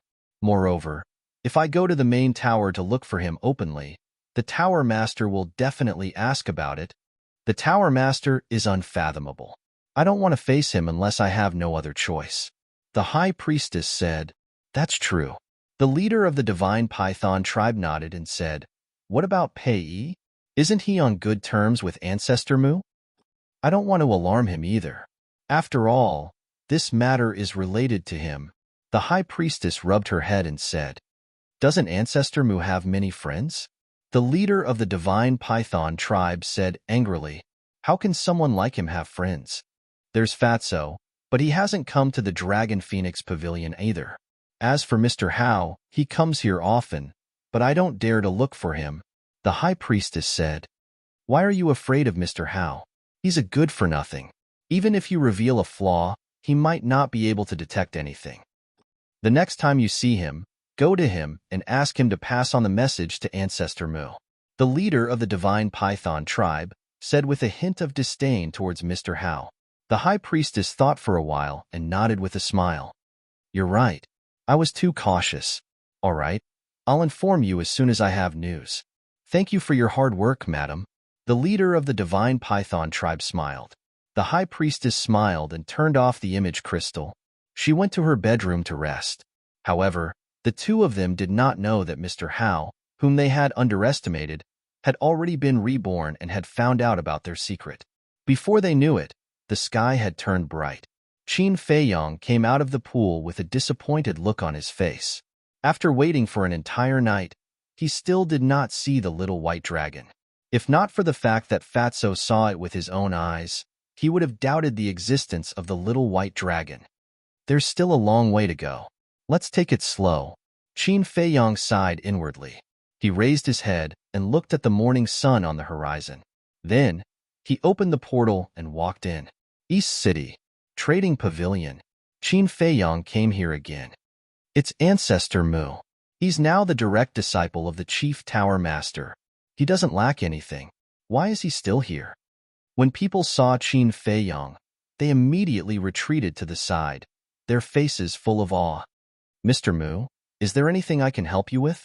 The staff members of the Trading Pavilion also rushed toward Qin Feiyang, and they didn't even bother to hide their fawning expressions. Qin Feiyang smiled and said, You guys go to your own things. I'll walk around alone. The group of staff was disappointed. It was not easy for the Chief Tower Master's disciple to come to the Trading Pavilion. Unfortunately, they did not have the chance to curry favor with him. Qin Feiyang strolled around the trading pavilion. Everything here had not changed. He was also very familiar with the faces of the staff. However, he was not used to the trading pavilion without Li He. There was a sense of strangeness. Mr. Mu, what a rare guest. After a while, an old man in red rushed over and stopped in front of Qin Feiyang. His old face was full of smiles. You are? Qin Feiyang looked at the old man in red suspiciously. The old man in red cupped his hands and said with a smile, My name is Lu Yuan. I'm the temporary manager of the East City Trading Pavilion. Qin Feiyang nodded in realization. The temporary manager was the temporary manager of the trading pavilion in the East City. To be able to replace Li He, this person's ability should be good. It's just that he doesn't know what kind of person he is. Lu Yuan smiled and said, Mr. Mu, if you don't mind, please take a seat in the VIP room. Lead the way, Qin Feiyang said. And, seeing Qin Feiyang agree so readily, Lu Yuan couldn't get used to it for a while. Am I not welcome? Qin Feiyang smiled faintly. Of course you're welcome. Lu Yuan quivered and hurriedly led the way in front. Not long after, the two entered a small room. He had been to this VIP room before. It was simple and tidy. And now, although it was still tidy, there were a lot of jewelry and decorations. Obviously, it was arranged by Lu Yuan. Perhaps in Lu Yuan's view, these things could improve one's identity and status, but in Qin Feiyang's view, they were very tacky. Please take a seat. Lu Yuan invited enthusiastically. Looking at those jeweled things, Qin Feiyang had already lost interest. He waved his hand and said, Forget about sitting. Let's get to the point. Lu Yuan was stunned and nodded with a smile. Okay, please go ahead. Qin Feiyang said, I need a cluster of alchemy fire. That's no problem. We have some 3rd and 4th grade alchemy fires in the trading pavilion now. Lu Yuan said. Qin Feiyang said, What I want is not 3rd or 4th grade alchemy fire, but 7th or 8th grade alchemy fire. This, Lu Yuan was stunned and hurriedly said, Mr. Mu, you are an alchemist. You should know how precious 7th grade alchemy fire is. Even if we have it, we will auction it. We will not trade it privately, let alone 8th grade alchemy fire. We really don't have it. The price doesn't matter. Qin Feiyang said. Lu Yuan smiled apologetically. It's not about the price. We really don't have it. Please forgive us, Mr. Mu. Qin Feiyang frowned and asked, Do the trading pavilions in West City, South City, and North City have it? Lu Yuan said, I don't know about that. If you have time, you can go take a look yourself. If you don't, I'm willing to help you ask. All right, go ahead and ask. Qin Feiyang said. Please wait for a moment, Mr. Mu. After Lu Yuan finished speaking, he turned and left the VIP room. Qin Feiyang sat next to the tea table and frowned. If the trading pavilions did not have it, where could he find alchemy fire? Should he look for the chief tower master? Time passed quietly. Lu Yuan finally returned and said apologetically, Mr. Mu, I'm sorry. I've asked. They don't have 7th or 8th grade alchemy fires. They do have 6th grade alchemy fires, but I don't know if Mr. Mu. Qin Feiyang stood up and said, Forget about the 6th grade alchemy fire. Since they don't have it, I won't bother you anymore. Goodbye. Take care, Mr. Mu. Chapter 1085. Qin Feiyang opened the portal and returned to the calm lake. Soon, he received a message from Yanwei. What's wrong? Qin Feiyang asked with a smile. Yanwei laughed. You went to the trading pavilion just now, right? In fact, although there is no 8th grade pill fire in the trading pavilion, there is a cluster of 7th grade pill fire. It seems to have been obtained by the pavilion master some time ago. Qin Feiyang raised his eyebrows and asked, Then why did Lu Yuan say that he didn't have it? Because of Fu Anshan. Fu Anshan has already told Lu Yuan and the others that as long as you go to the trading pavilion, they will say that they don't have it. Of course, if it was in the past, Lu Yuan and the others would definitely not listen to him. But now, the matter of Fu Anshan inheriting the position of deputy pavilion master has been decided, and they don't dare to go against Fu Anshan anymore. In other words, The stewards of the 4 major districts are suppressing you in disguise. Yin Wei said, this old thing still doesn't know how to stop? Qin Feiyang's eyes were filled with anger. Stop? You're thinking too much. He's still proud of himself. Yin Wei said playfully. Then I'd like to see how long he can be proud of himself. The corner of Qin Feiyang's mouth lifted, pursed with a thick sense of ridicule, and then said, don't act rashly, I will take care of him. I know. Yin Wei nodded. After ending the conversation, Qin Feiyang lowered his head for a moment and sneered. If I let you live so comfortably until the succession ceremony 2 months later, it would be too easy for you. He walked out of the attic and arrived outside young Master Hao's door. Dong. A moment later, young Master Hao opened the door and smiled. Are you planning to go to the Dragon Phoenix Pavilion with me? Why would I go to the Dragon Phoenix Pavilion? Qin Feiyang was stunned. Young Master Hao said, don't you know? Today is the day of the Dragon Phoenix wine auction. Not interested. Qin Feiyang shook his head. Then why are you looking for me? Young Master Hao was suspicious. Qin Feiyang said, I want to ask, where does the pavilion master live? You're looking for him? Young Master Hao was surprised. Yes. Qin Feiyang nodded. Young Master Hao's eyes brightened as he asked, why are you looking for him? Is there something interesting? Qin Feiyang smiled and said, you can say that. How about it? Are you interested in going together? This? Young Master Hao hesitated for a moment, then shook his head and said, forget it. I'll still go to the Dragon Phoenix Pavilion. That old man lives outside the city. If you go west, with your speed, you'll see a huge valley in about an hour. He lives in that valley. All right, then I'll go. I also wish you the best and see the true appearance of the young lady of the Dragon Phoenix Pavilion. Qin Feiyang said with a smile. True appearance? Young Master Hao shook his head and sighed. It's good enough to see her. Qin Feiyang looked at him. Young Master Hao's perseverance in this aspect was quite good. If it were anyone else, they would have fallen out long ago if they didn't even know what she looked like after paying so much. I'm just saying if her true appearance isn't as beautiful as you think, or even an ugly monster, can you accept it? Qin Feiyang asked. That depends on how ugly she is. If it's just average, I can accept it, young Master Hao said. Qin Feiyang shook his head and smiled, saying, then I wish you good luck. After saying that, Qin Feiyang opened the teleportation gate and descended outside the city. Then, he rushed straight to the west. An hour later, he indeed saw a valley. The valley was unimaginably large, covering an area of dozens of miles. It was surrounded by mountains on all sides and could only be entered from above. There were also countless ferocious beasts in the forest around the valley, and they were basically all emperor beasts. Even from afar, he could sense the terrifying auras coming from them. This old man really knows how to pick a place, Qin Feiyang muttered. Walking in this place was simply terrifying. Roar! A black leopard roared out. Its body was more than 10 meters long, and its emperor's might surged in the sky. Qin Feiyang's pupils constricted, and he immediately became vigilant. But the result was beyond his expectations. The ferocious beast did not attack him, but just observed him from afar. What's going on? Qin Feiyang was suspicious. Suddenly, the black leopard said, Young Master Mu, please follow me. What's going on? How do you know who I am? Qin Feiyang was extremely shocked. The black leopard did not answer. It turned around and flew toward the valley. Qin Feiyang followed it suspiciously. Gradually, he found that the emperor beasts lurking in the mountains were also looking at him curiously.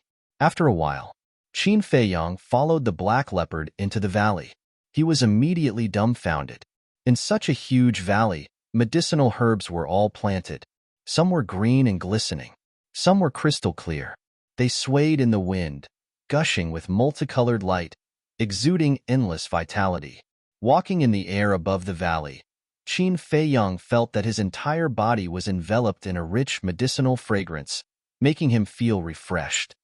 What kind of place is this? Following behind the black leopard, Qin Feiyang scanned the valley, his face full of surprise. Suddenly, he looked at a red fireglass tree. On the fiery red tree trunk, There was actually a tiger-shaped spirit pattern. He looked at a dragon saliva fruit. On the fruit, there was also a tiger-shaped spirit pattern. Beside the dragon saliva fruit, there was a 9 suns flower, which also had a tiger-shaped spirit pattern. This, Qin Feiyong was dumbfounded. He raised his head and looked all the way into the depths of the valley. He found that many medicinal herbs had tiger-shaped spirit patterns. Why are there so many 10,000-year-old medicinal herbs? Only medicinal herbs over 10,000 years old would have tiger-shaped spirit patterns. These medicinal herbs all have owners. I advise you not to have any crooked thoughts. The black leopard suddenly turned to look at Qin Feiyong with an unfriendly look in its eyes. Items with owners? Qin Feiyong's heart skipped a beat. The so-called owner couldn't be the pavilion master of the trading pavilion, right? In that case, wasn't this the medicinal field of the trading pavilion? A moment later, Qin Feiyong came to the center of the valley. There was a small wooden building in the middle. There were a total of 2 floors, and there were no decorations, looking extremely simple. In the medicinal field beside the small wooden building, there was a white-haired old man who was taking care of the medicinal herbs with his head lowered. It's really him, Qin Feiyong muttered. The old man was skinny and supported himself with a walking stick. Wearing an old white robe, he looked weak, but his aura was extremely terrifying. Black Robe landed in front of the old man and said respectfully, "Master, Ancestor Mu is here." "Master." Qin Feiyong's eyes widened. "I got it." The old man chuckled but did not raise his head and continued to take care of the medicinal herbs. The black leopard turned to look at Qin Feiyong before rising into the air and flying out of the valley. Qin Feiyong looked at the pavilion master of the trading pavilion and did not know what to do for a moment. Therefore, he stood at the side and looked at him silently. A moment later, the pavilion master of the trading pavilion was finally done with his work. He stood up with his walking stick and looked at Qin Feiyong with a smile. "Young friend, we meet again." "Greetings, senior. I hope you don't take offense at my sudden visit." Qin Feiyong cupped his fists. The pavilion master of the trading pavilion waved it off. "You're too polite. It's my honor to be a guest here."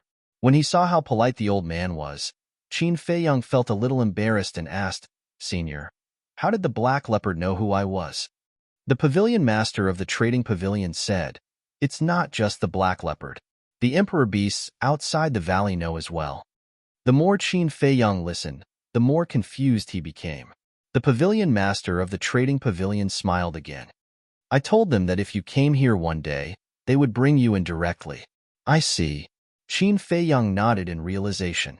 The pavilion master of the trading pavilion said, "Young friend, you didn't come from afar just to visit an old man like me, right?" Qin Feiyong said, "I'm sure there's a private matter that I want to discuss with you. Then let's talk inside." The pavilion master of the trading pavilion led Qin Feiyong into the small wooden building. In front of the wooden building, there was a small open space with some flowers and plants. There was also a round stone table and 2 stone stools. "I never thought that as the pavilion master of the trading pavilion, senior, you would live such a simple life." Qin Feiyong shook his head and smiled. "I'm already so old. What else can I do? Now, I just want to have some peace and quiet." The pavilion master of the trading pavilion smiled and pointed to the stone stools. "Young friend, please take a seat." Qin Feiyong nodded and sat on the stone stools. The pavilion master of the trading pavilion asked with a smile while making tea, "Young friend, your trip to Qinghai was quite smooth, right?" Qin Feiyong said, "Thank you for your concern, senior. It was quite smooth." The pavilion master of the trading pavilion said, "Young friend, have you seen someone called Tanjing?" "Who is Tanjing?" Qin Feiyong was suspicious. Tanjing died in his hands. Of course, he knew who it was, but he certainly could not admit it now. The pavilion master of the trading pavilion smiled and said, "I heard from the chief pavilion master that the alchemy fire was snatched away by your big brother in the end. Tanjing should have died in his hands too." "I don't know about that. Why don't I help you ask when I have time?" Qin Feiyong said. "That's not necessary. People have to pay a price for what they want." "Young friend, please have some tea." The pavilion master of the trading pavilion smiled faintly and pushed a teacup in front of Qin Feiyong.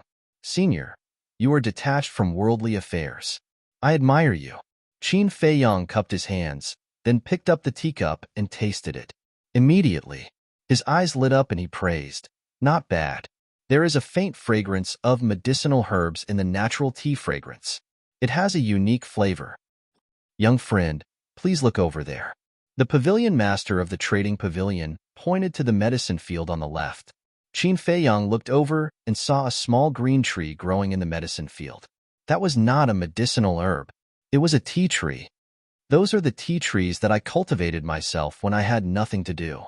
Although they are all ordinary tea trees, under the influence of the medicinal fragrance all year round, each leaf has a natural medicinal fragrance. I'm not bragging, but it tastes better than the so-called good tea outside. If you like it, I can give you some later. The pavilion master of the trading pavilion said with a smile. Thank you very much. Qin Feiyong was overjoyed. It seems that young friend is also a tea lover. The pavilion master of the trading pavilion smiled and retracted his gaze. He looked at Qin Feiyong and asked, Young friend, what are you here for this time? Chapter 1086. The master of the trading pavilion looked down at the Juku Yellow Dragon elixir suspiciously. Immediately, he looked at Qin Feiyong in surprise and said, Isn't this the Juku Yellow Dragon elixir? Yes. Qin Feiyong nodded.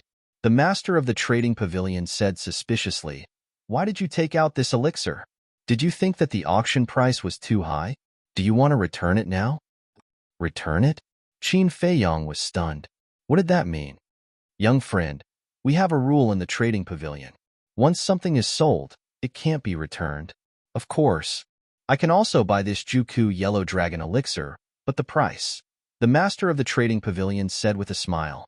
Wait. Qin Feiyong stretched out his hand and interrupted the master of the trading pavilion. He said with a strange expression, Senior, you don't think that I bought it from the auction in the trading market before, do you? The master of the trading pavilion was stunned and asked, Isn't it? Only the trading pavilion has auctioned the Juku Yellow Dragon elixir before. Qin Feiyong smiled bitterly. This old man was really cute. Senior, it's true that only the trading pavilion has auctioned the Juku Yellow Dragon elixir before, but I want to ask you, who got this Juku Yellow Dragon elixir from? Qin Feiyong asked with a smile. I don't know. The only one who knows is Li He, but he's dead now. The master of the trading pavilion sighed. It was his biggest regret that he couldn't find the person who refined the Juku Yellow Dragon elixir. Qin Feiyong was helpless. He had made it so obvious, but the old man still couldn't see through it. This old man was too slow. He didn't talk nonsense and took out another Juku Yellow Dragon elixir. Young friend, you actually bid for so much back then? The master of the trading pavilion didn't understand Qin Feiyong's meaning and looked at Qin Feiyong in surprise. Qin Feiyong's face darkened and took out another elixir. Tisk, TSK. Young friend, you're really rich. The master of the trading pavilion exclaimed. You haven't comprehended it yet? Qin Feiyong was speechless. However, he also knew that it was not the pavilion master's fault. It was just that the 9 tunes yellow dragon pill was too miraculous and heaven-defying. It was normal for the old man to think that he had obtained it through bidding. Without another word, he took out another 29 Chu yellow dragon pills. In addition to the previous 3, there were a total of 23. What? So many? The transaction pavilion's pavilion master abruptly stood up and stared at the 23 9 melody yellow dragon pills on the table, dumbfounded. Suddenly, he recalled that Li He had never auctioned off so many Juku yellow dragon pills before. Could it be? He suddenly raised his head and stared at Qin Feiyong, saying in surprise, Could it be that you were the one who gave Li He's 9 Chu yellow dragon pill? That's right. Qin Feiyong nodded. Where did you get it? The transaction pavilion's pavilion master shuddered and asked hurriedly. He had not thought that it was refined by Qin Feiyong. He only thought that someone gave it to Qin Feiyong, or that Qin Feiyong found it by chance somewhere. Ugh. Qin Feiyong was speechless once more. Young friend, I really want to know who refined the 9 Chu yellow dragon pill. If you're willing to tell me the truth, I'll definitely repay you with a generous gift. The transaction pavilion's pavilion master looked at Qin Feiyong pleadingly. Qin Feiyong said helplessly, Senior, why don't you think about it? I'm the one who refined the 9-chew yellow dragon pill. You refined it? The transaction pavilion's pavilion master was stunned and shook his head with a smile. I have to admit that you're extremely talented in cultivation. However, I'm not looking down on you, but you definitely can't refine the 9-chew yellow dragon pill. Why? Qin Feiyong asked curiously. Because even I haven't seen the 9-chew yellow dragon pill before, let alone you. The transaction pavilion's pavilion master said. I see. Qin Feiyong nodded and said with a smile, I'm sorry, but I was really the one who refined the 9-chew yellow dragon pill. Don't joke around. The transaction pavilion's pavilion master said with a smile. I'm not joking. Qin Feiyong said. The transaction pavilion's pavilion master frowned and looked at the 23-chew yellow dragon pills again. He looked at Qin Feiyong and asked, You really refined them? It seems that it's difficult to convince the old senior. Qin Feiyong simply took out the netherworld demonic flame and the fire Luan cauldron. The transaction pavilion's pavilion master was surprised. Qin Feiyong got up and said, Senior, please turn around and wait for me to refine the spirit liquid before turning back. He did this because he did not want the old man to know about the medicinal herbs of the 9-chew yellow dragon pill. The transaction pavilion master glanced at him and quickly turned around. He also couldn't wait to know if the 9-chew yellow dragon pill was refined by the kid in front of him. Qin Feiyong took out a set of medicinal herbs and directly opened the furnace to refine pills. In less than 50 breaths, the spirit liquid of various medicinal herbs was refined. Qin Feiyong said, You can look at it now. After refining the spirit liquid, the medicinal herbs would turn into ashes and the transaction pavilion master would not know what medicinal herbs it was. Heard. The transaction pavilion master hurriedly turned around and walked in front of Qin Feiyong, looking down at the spirit liquid in the pill furnace. So much? At that moment, his gaze trembled slightly. There were at least 50 to 60 drops of spirit liquid in the fire Luan cauldron. In other words, the 9-chew yellow dragon pill required at least 50 to 60 kinds of medicinal herbs. Then, he watched Qin Feiyong fuse the spirit liquid step by step. Qin Feiyong's proficient alchemy technique and his calm demeanor gave him a fright again. Crash! All of a sudden, the pill furnace shone brightly and a strong pill fragrance wafted over, invigorating one. Swoosh! Immediately after, a stream of light swept out of the pill furnace. Qin Feiyong waved his hand and caught it in his palm. The transaction pavilion master stared at Qin Feiyong's hand. He was nervous. He was looking forward to it. Senior, watch carefully. Qin Feiyong smiled faintly and extended his hand in front of the transaction pavilion master, opening his palm slowly. The transaction pavilion master's pupils constricted bit by bit. Finally, when the elixir in Qin Feiyong's palm appeared before his eyes, his pupils constricted and his face was filled with shock. It was really the 9-chew yellow dragon pill, and there were 7 pill patterns. Was this a dream? The 7 pill patterns shone brightly and almost blinded his eyes. He swallowed his saliva. There was a rumble in his head. He didn't know how to express the shock in his heart at this moment.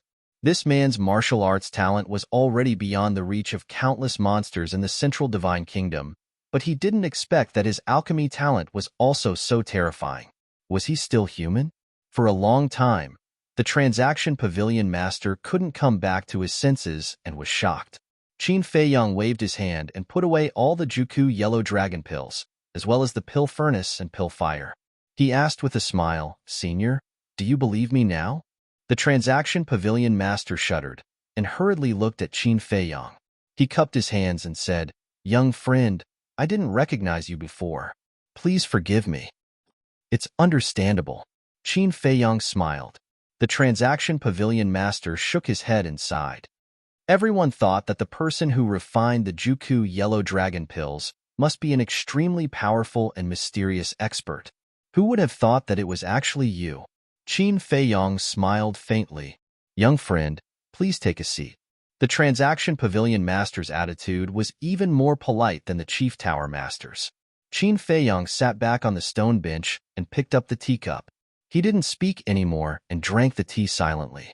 He had achieved the effect he wanted.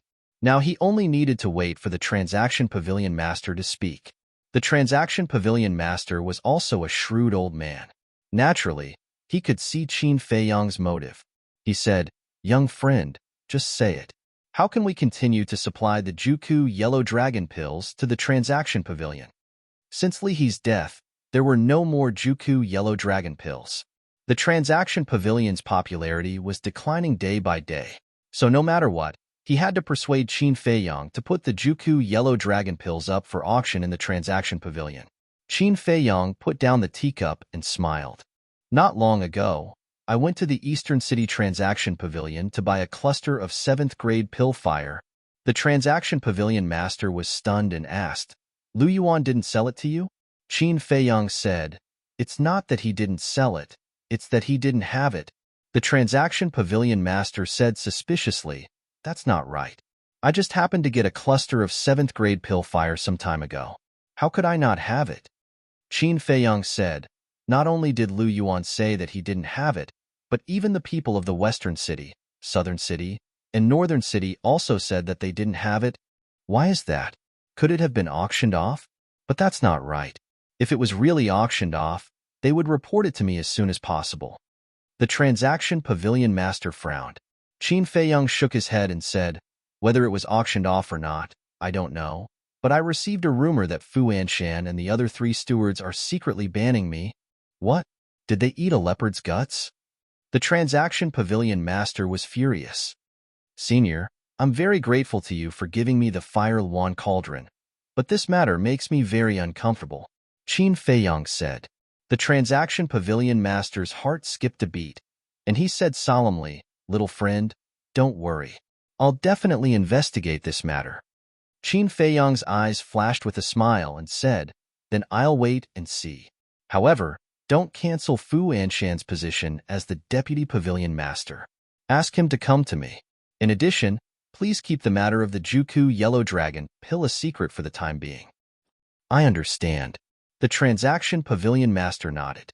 Qin Feiyang then got up and cupped his hands. "Then I still have something to do, so I won't disturb you." "Okay." The Transaction Pavilion Master nodded and got up to send him off. Then, as if he thought of something, he stretched out his hand and said, "Little friend, please wait."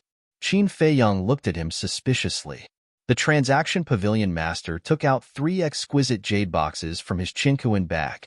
The jade boxes were the size of an adult's palm. "These are the tea leaves that I made myself. Please accept them." The Pavilion Master of the Trading Pavilion handed the 3 jade boxes to Qin Feiyang. Qin Feiyang's eyes lit up, and he said with a smile, "Thank you, Senior. I won't stand on ceremony." He really liked this kind of tea leaves. After putting away the 3 jade boxes, Qin Feiyang opened the portal and left. When the portal disappeared, the Transaction Pavilion Master's face sank, and he took out an image crystal. Buzz. Fu Anshan's figure appeared and bowed. "Greetings, Pavilion Master." The Transaction Pavilion Master said in a deep voice, "Call Lu Yuan and the other 2, and come to me immediately." "What's wrong, sir?" Fu Anshan was surprised. "Cut the crap. If it's not 10 breaths, all of you can scram," the Transaction Pavilion Master shouted. Fu Anshan's eyes trembled, and he quickly said, "Sir, please calm down. I'll call them now." After saying that, the illusory figure dissipated. What a bastard! The Transaction Pavilion Master was about to go crazy. Chapter 1087. In less than 7 breaths, Fu Anshan and the other 3 appeared in front of the Trading Pavilion Master and bowed respectfully. Apart from Fu Anshan and Lu Yuan, the other 2 were a red-haired old man and a stooped old woman in black. The old woman in black said suspiciously, "Pavilion Master, why did you call us here in such a hurry? Did something big happen? You still have the face to ask me?" The Trading Pavilion Master was furious. The old woman in black's face froze. Why did it sound like she had made a big mistake?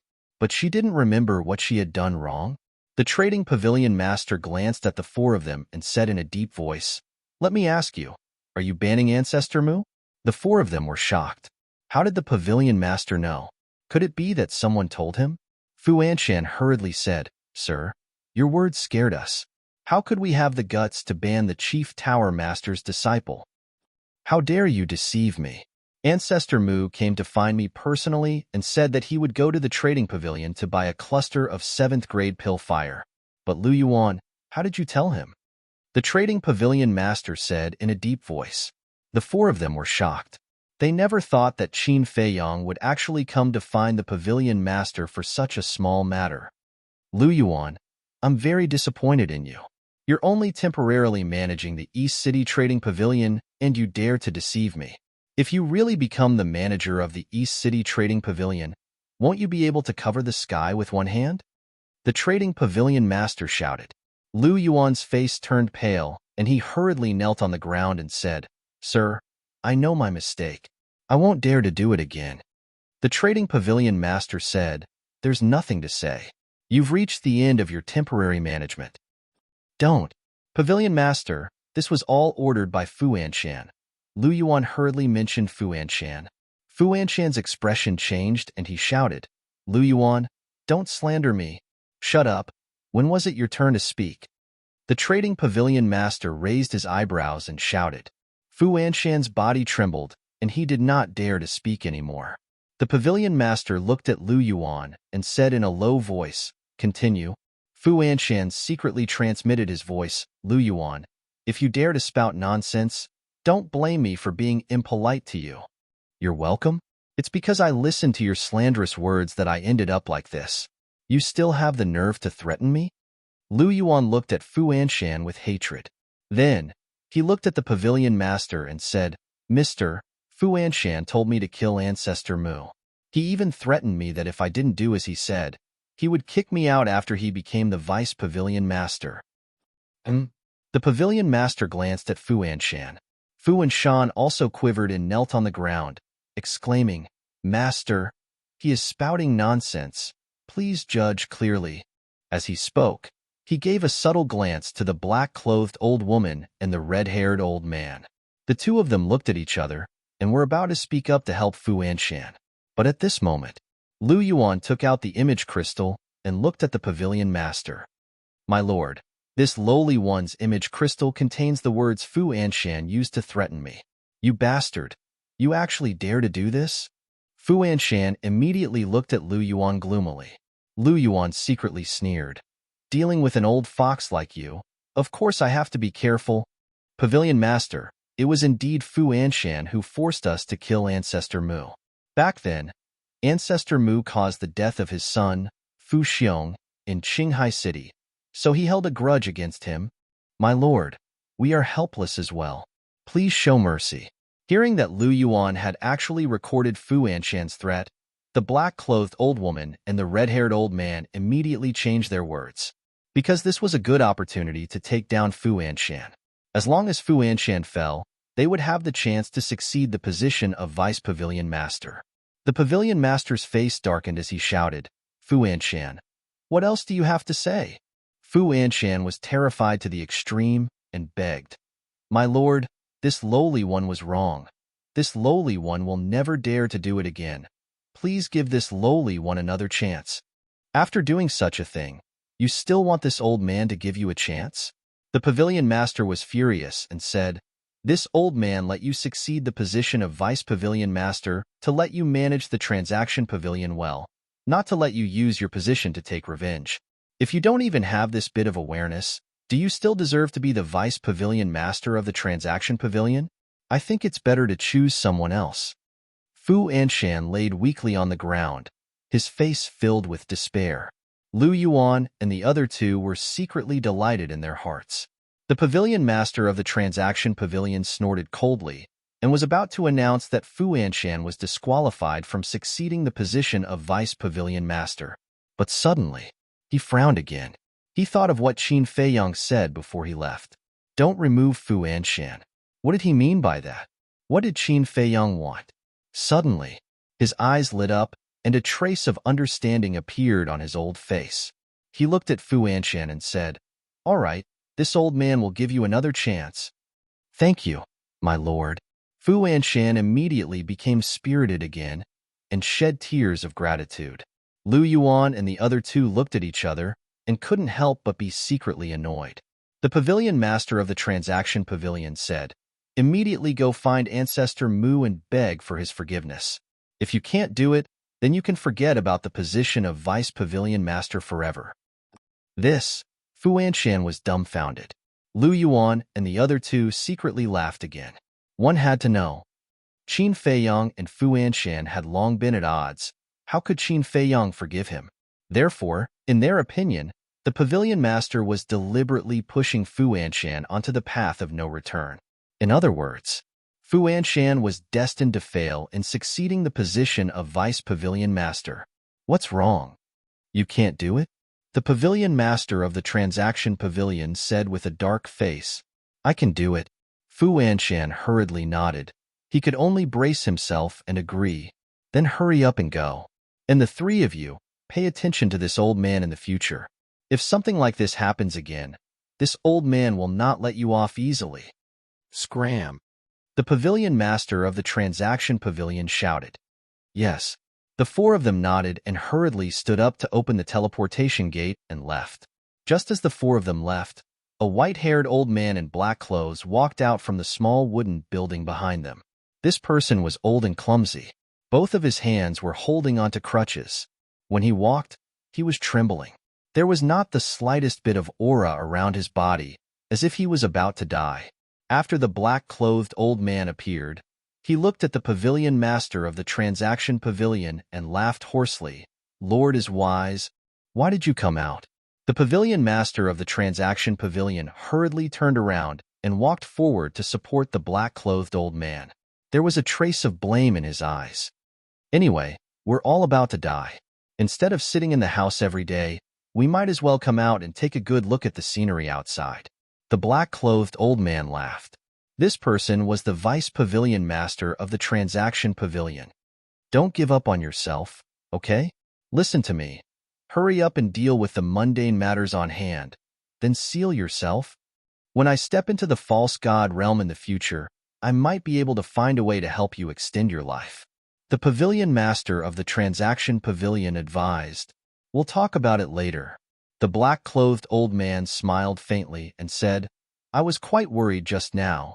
You directly announced that Fu Anshan would be disqualified as the vice pavilion master. You can see that too?" The pavilion master of the transaction pavilion asked. "Yes. Ancestor Mu's ambition doesn't lie here. He wants to torture Fu Anshan. This little guy's methods are a little scary. I can imagine how difficult Fu Anshan's life will be in the future. However, if Fu Anshan can really get his forgiveness, it means that Fu Anshan does have some means. It's not impossible for him to continue to take over this old man's position." The black-clothed old man laughed. The pavilion master of the transaction pavilion nodded and said, "Fu Anshan is still capable, but he's too arrogant." That's right. When Ancestor Mu first came to the Divine City, the first person he looked for was him. Unfortunately, he didn't seize the opportunity and let Li He take advantage of it. As for Li He, to be honest, this old man didn't think highly of him in the past. But after some investigation, I found out that this person had always been diligent and never liked to be arrogant. He was also very kind to others. In terms of ability, he was not inferior to Fu Anshan and the others. It's a pity that he died an unnatural death. The black-clothed old man sighed, his old face full of regret. In short, the two of us are still too tacky. We like others to flatter us in front of us. And this Li He is not that kind of person. His presence is extremely low. The pavilion master of the transaction pavilion smiled bitterly. Yes, if it weren't for Ancestor Mu's appearance, I'm afraid we would never have noticed him. So, we have to change this. The black-clothed old man said, "Let's not talk about it. I'll accompany you for a walk." The pavilion master of the transaction pavilion smiled. "Okay." The black-clothed old man nodded. "Lu Yuan, that damn bastard. He actually betrayed me." North City, the transaction pavilion. Fu Anshan sat in front of his desk and flew into a rage. Yinwei stood at the side and laughed gloatingly. Then he said, "Sir, this is a little strange. What's strange? Fu Anshan turned to look at him suspiciously. Yin Wei said, although Ancestor Mu went to look for the pavilion master, he didn't know that we were banning him. That's right. Fu Anshan was stunned and said in surprise, are you saying that someone is leaking information behind the scenes? It's very possible. Yin Wei nodded. He was trying to distance himself from the matter, because, other than Fu Anshan and the other three, he was the only one who knew about this. When Fu Anshan calmed down, he might start to suspect him. But now, after hearing what he said, Fu Anshan would naturally ignore him and suspect Lu Yuan and the other two. Fu Anshan asked, then who do you think is the most likely? I think that all three of them are possible, because they are all coveting the position of Deputy Pavilion Master, Yin Wei said calmly. Sigh. Fu Anshan sighed deeply and said regretfully, I'm really smart for a lifetime but stupid for a moment. I clearly know that the three of them are hiding something in their hearts, but I still instigated them to deal with Ancestor Mu at this time. Isn't this giving them a chance? Sir, it's too late to regret it now. The most important thing right now is to think of a way to get Ancestor Mu's forgiveness as soon as possible, because there's not much time left until the succession ceremony. As long as we deal with Ancestor Mu, there's still a chance. Otherwise, I'm afraid that everything you've done will be for naught, Yin Wei said anxiously. I know, but I really don't know how to deal with him. Fu Anshan rubbed his head, feeling weak both physically and mentally. Yin Wei said, at this time, sir, you don't have to care about your face anymore. Lower your posture and beg him. As long as you show your sincerity, I believe that he will definitely forgive you. Fu Anshan's old face was unsettled. Shua. Suddenly, he stood up and nodded. All right, I'll go beg him now. After I succeed to the position of Deputy Pavilion Master, I'll make him repay me 100 times over. With that, he opened the teleportation gate and walked in without looking back. Still thinking about the position of Deputy Pavilion Master? You're thinking too much. After the teleportation gate dissipated, Yin Wei shook his head and ridiculed, his face full of disdain. Chapter 1088. At the same time, Martial Artist Mountain Range. Inside Li Yan's cave, Qin Feiyang sat at a stone table, looked at Li Yan opposite him, and asked with a smile, did Nie Xiaozhong still come to harass you? Aren't you asking the obvious? You've already said so, yet he still dares to harass me. Isn't he looking for trouble? Li Yan rolled her eyes at him. Fatso said impatiently, Boss, don't beat around the bush, just ask directly.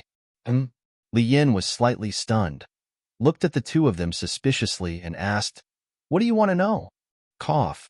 Qin Feiyang coughed dryly and said, about Little White Dragon. Before Qin Feiyang could finish, Li Yan's face turned cold and said angrily, I knew you didn't have good intentions, let me tell you, don't even think about it. Please leave immediately, Fatso said helplessly. Sister Li Yan, we don't have any ill intentions. We just want to know out of curiosity, why are you so angry? Li Yan turned her spearhead to Fatso and said, I haven't said anything about you yet. You must be the one who told Ancestor Mu. Fatso said, such a big matter. I definitely have to inform boss. I don't know anything.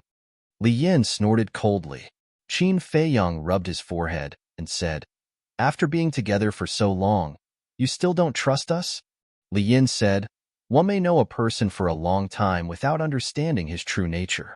Qin Feiyang's face darkened and said, are you really not going to say it? Then don't blame me. What do you want to do? Li Yan looked at him warily. You should be able to guess what I want to do. Qin Feiyang said, bastard. If you dare to reveal the matter of Little White Dragon, I won't let you off. Li Yan shouted angrily, gnashing her teeth. Fatso went up and chuckled. Sister Li Yan, let me kindly remind you, my boss is really not afraid of you not letting him off. You, Li Yan glared at Fatso angrily. Fatso said, Aya, just tell us. It's not like we're outsiders. Don't worry, we'll keep it a secret for you. Li Yan glanced at the two of them gloomily. A moment later, Li Yan asked, will you really keep it a secret for me? A man's words carry enormous weight. Fatso patted his chest and said. Qin Feiyang also nodded. All right, I'll tell you. Li Yen weakly returned to the stool and said, "Actually, I don't know the origin of the little white dragon, nor do I know why it is in the main tower." Fatso frowned. "Aren't you very familiar with it?" Li Yen said. "Yes, but when I met it, it was already in the main tower." "When did you meet it?" Qin Feiyang asked. "Half a year ago. One night, when I came back from outside, I saw a white shadow wandering around the martial artist mountain range.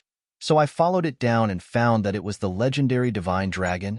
When the little white dragon saw me, it didn't show any fear and quickly became intimate with me. I also asked it where it came from, but it looked confused. It probably didn't understand what I was talking about." Li Yen said, "This is too strange. There are powerhouses guarding each entrance of the main tower, and there are even more powerhouses inside the main tower. How did it sneak in? Could it be someone's pet?" Fatso was surprised. "It shouldn't be, because I've been with it for so long. I haven't seen it with anyone." Li Yin shook her head. "I don't think so either. After all, the little white dragon is a real divine dragon. If it really had a master, how could it be released?" Qin Feiyang said. Fatso said, "Then it can't have jumped out of a stone." Qin Feiyang glanced at him, then looked at Li Yin and said, "Last night, I went to the pool to look for it, but I didn't see it after waiting for a whole night. What's going on?" "Humph. You actually want to look for it behind my back. You really don't have good intentions. However, it's impossible for you to find it." Li Yen snorted coldly. "Why?" Qin Feiyang was suspicious. Li Yin said, "Because the pool is not its habitat." Fatso asked, "Then where is its habitat?" "I don't know either. Every time it appears, it is in a different place. In short, except for me, no one can find it." Li Yen looked at the two of them proudly. The two of them looked at each other. Li Yen could find it, but no one else could. Wasn't this too bizarre? Fatso wondered, "How did you find it?" Li Yin said, "There's no harm in telling you because you can't imitate it. I can find it because of telepathy." "What the hell?" The two of them were shocked. "Telepathy?" Li Yen said again. "Are you kidding?" Qin Feiyang and Fatso both had a look of disbelief. Telepathy? How was this possible? Little White Dragon and Li Yin were not oviparous siblings. How could there be telepathy? "It's true. I'm not lying to you. During the day, I can't sense it, but at night, I can clearly sense its location. If you don't believe me, I'll take you to find it at night," Li Yin said. "Okay." The two of them nodded repeatedly. They couldn't ask for more. "No. Why should I take you to find it? Isn't this pushing it to the fire?" No, just pretend I didn't say anything." Li Yin saw their expressions and realized that something was wrong. She quickly waved her hand and said. Qin Feiyang's face darkened. "Wasn't this little girl deliberately making fun of them?" Li Yin said lightly, "In short, I won't give you any chance." Qin Feiyang smiled helplessly, got up and said, "Well, take me there when you think it through. I'll go back first." After saying that, he turned and walked out of the cave. Fatso quickly chased out and frowned. "You're leaving?" Qin Feiyang said. "What are you staying here for? Take good care of her. If anything happens, I'll hold you responsible." Fatso pursed his lips. Buzz. At this moment, the image crystal moved. Qin Feiyang took out the image crystal, and young Master Hao's shadow appeared, his face full of ridicule. Qin Feiyang asked with a smile, "Looking at your expression, you should have encountered something interesting, right?" Young Master Hao chuckled and said, "It's very interesting. The high priest of the divine python tribe wants to see you." Qin Feiyang was stunned and asked, "Where?" "Longfeng Pavilion." Young Master Hao said, "It seems that she has been waiting for a long time." Qin Feiyang smiled faintly. "Senior Brother Mu, you're here." At this time, not far away in the void, a surprised voice sounded. Qin Feiyang looked up and saw a young man in black running towards him. Qin Feiyang's eyes had a trace of suspicion. He looked at young Master Hao and said, "It seems that someone is looking for me. That's it." After saying that, he put away the image crystal. Whoosh! The young man in black broke through the air and landed in front of Qin Feiyang. "You are?" Qin Feiyang looked at him in confusion. The young man in black smiled obsequiously and said, I'm a disciple of the warrior mountain range. My name is Wang Er. Wang Er? Qin Feiyong was stunned. He had never interacted with this person before. He asked, Senior Brother Wang, what's the matter? No, no. How would I dare to be your senior brother? Just call me junior brother. Wang Er waved his hand. Qin Feiyong shook his head and laughed.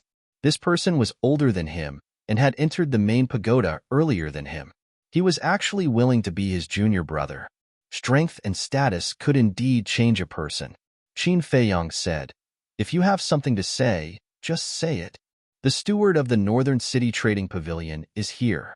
He specifically said that he wants to see you. He also said that he won't leave until he sees you. So I wanted to inform Senior Brother Fatty and let him pass the message to you. I didn't expect you to be here. Wang Er said.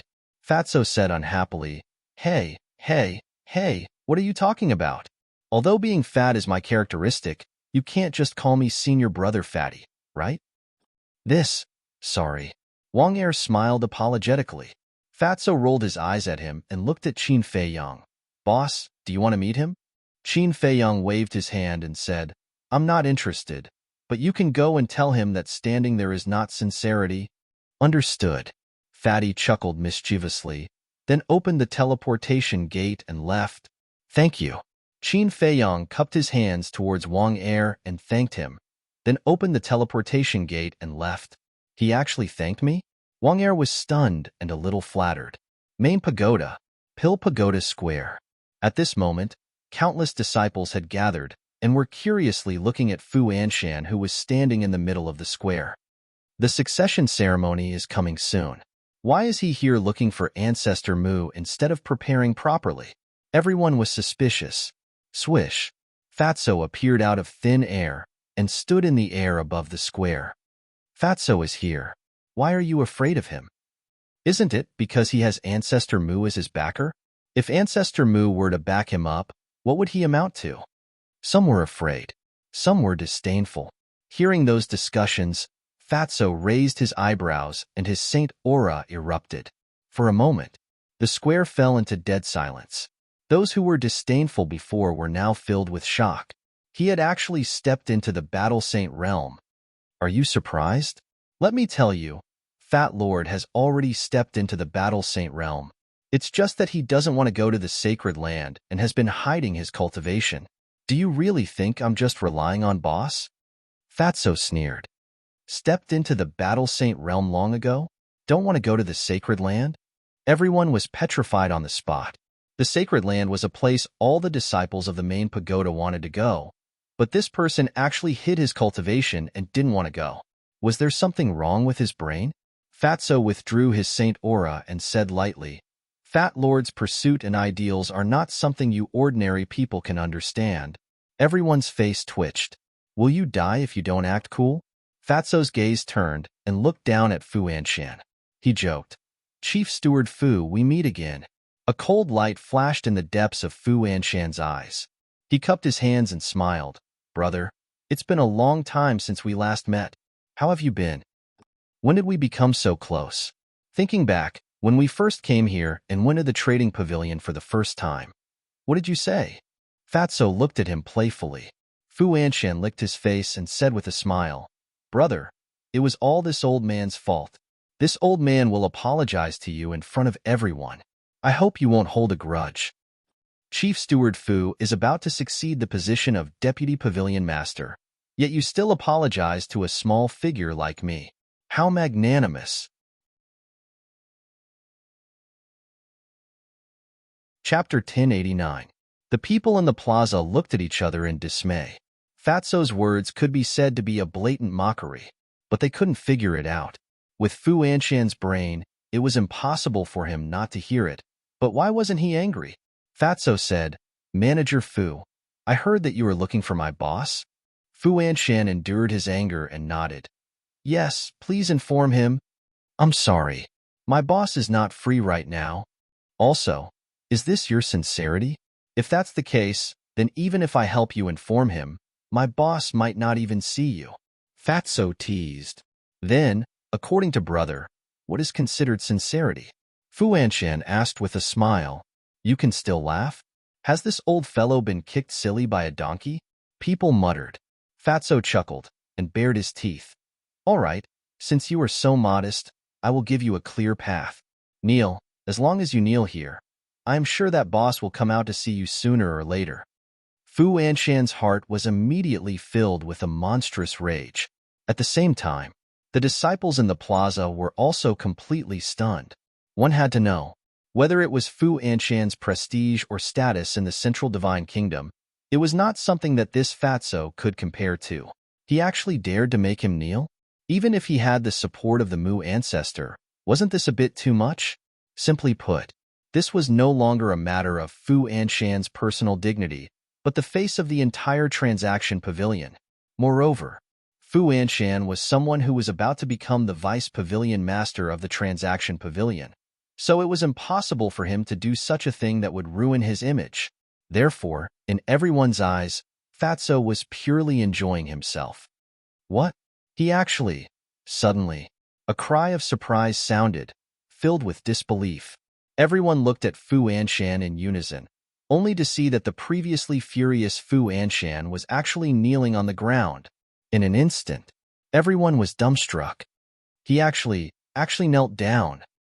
What is he thinking? Doesn't he know that this kneeling will cause his reputation to be ruined? Oh my God, what the hell is he doing? People went crazy. Just what was it that made Fu Anshan kneel down regardless of his dignity? Even the law-enforcing elder who was guarding the teleportation altar widened his eyes in disbelief. That's right. Kneel properly and don't try to play tricks. Otherwise, even if I help you, the boss won't see you. Fatso chuckled and glanced at the disciples in the square proudly. Then, he turned around and left. Today's humiliation, in the future, I will repay it 1,000 times. No, 10,000 times. Fu Anshan lowered his head and clenched his fists tightly. His old eyes were filled with killing intent. Whether or not he met Qin Feiyang, whether or not he would succeed the position of Deputy Pavilion Master, from now on, he would become the laughingstock of the world. It was all because of this one kneel. Longfeng House. Young Master Mu, please come inside. When Qin Feiyang arrived in front of the door, 2 workers immediately came forward to greet him. Where is young Master Hao? Qin Feiyang asked with a smile. One of the workers said, Young Master Hao is still at the same place. I'll bring you up. Okay. Qin Feiyang nodded. Under the guidance of the worker, Qin Feiyang entered a room on the top floor. This room was adjacent to the room of the young lady of the Longfeng House. In the room, apart from young Master Hao, there was also a middle-aged woman. She was the high priest of the divine Python tribe. The worker was very tactful and did not enter the room. He stood outside the door and asked, Young Master Mu, what would you like to drink? No need. Qin Feiyang waved his hand. Okay, I'll go back to work. If you need anything, call me. After saying that, the worker closed the door and turned to leave. The high priest immediately stood up and looked at Qin Feiyang. Qin Feiyang stretched out his hand and said with a smile, Senior, let's talk later. Let me have a sip of tea first. With that, Qin Feiyang walked to young Master Hao's side. Young Master Hao immediately poured a cup of tea and handed it to Qin Feiyang. Too many things have happened today. I'm exhausted. Qin Feiyang sat on the chair, took the teacup, and took a sip. Then, he shook his head and sighed. Young Master Hao said, Then why are you still free to come here? I can't help it. Senior High Priest has come personally. If I don't come, wouldn't it seem too rude of me? Isn't that right, Senior? Qin Feiyang looked at the High Priest and chuckled. If you're really busy, we can meet another day. The High Priest smiled. Qin Feiyang waved his hand and said, How can I do that? No matter how busy I am, I won't let Senior wait. The High Priest smiled, but it was a forced smile. Qin Feiyang said, Senior, tell me now, why are you looking for me? The High Priest turned to look at young Master Hao. Young Master Hao held the teacup and drank leisurely, pretending not to see anything. Qin Feiyang smiled faintly. Senior, young Master Hao is not an outsider. If you have something to say, just say it. The High Priest hesitated. Buzz. Suddenly, the image crystal in young Master Hao's arms rang. Young Master Hao was stunned, and took out the image crystal.